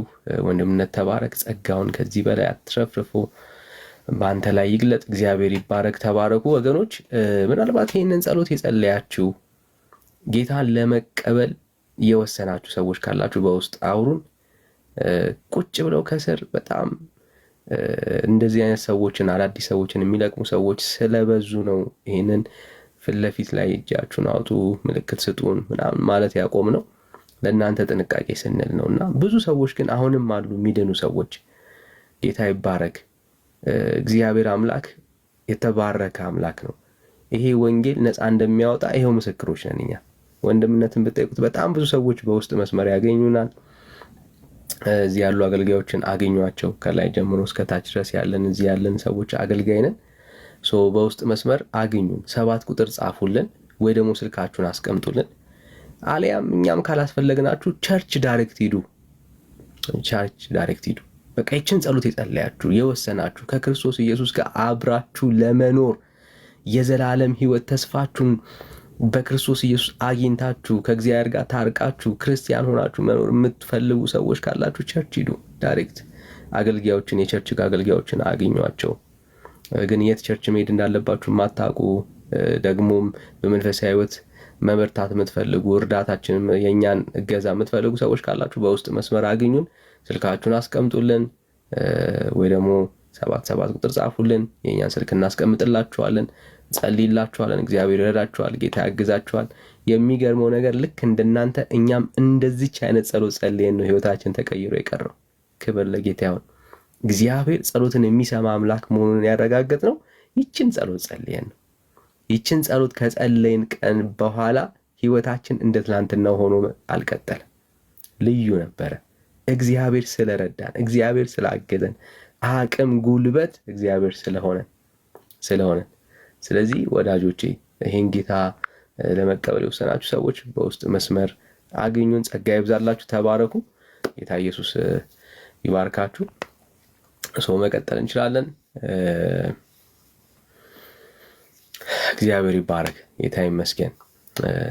በውስጥ መስመር ማግኘታችሁ እንዳትረሱ። እሺ፣ እንድንረዳችሁ እንድታግዙ የምትፈልጉ ሰዎች ምናልባት ወንድሞች የምትጨምሩት ሀሳብ ካለ ወይ ደግሞ መቀጠል የምናስብበትን ሀሳብ በዛው እንቀጥል አይደል ወገኖች? ያ ሀሳብ ይቀጥል አይደለም?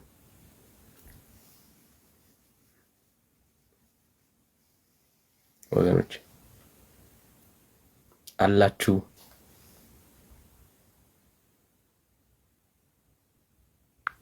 ወንድምነት አወራ እንዴ? ወንድምነት ሀሳብ እንቀጥል አይደል? የማርያም ቤዛነት ይቀጥል አይደል ሀሳቡ?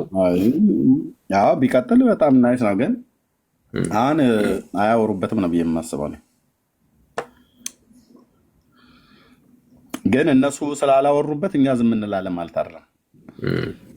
በመጽሐፍቶቻቸው ውስጥ ያለውን ለትውልዱ ማሳየት አለብን። ህዝቡ አሁን ግራ ተጋብቷል። በዚህ አጋጣሚ ቴዲ አለህ ወንድምነት? ቴዲ ድምፅህን ሲያሰማኝ ካለ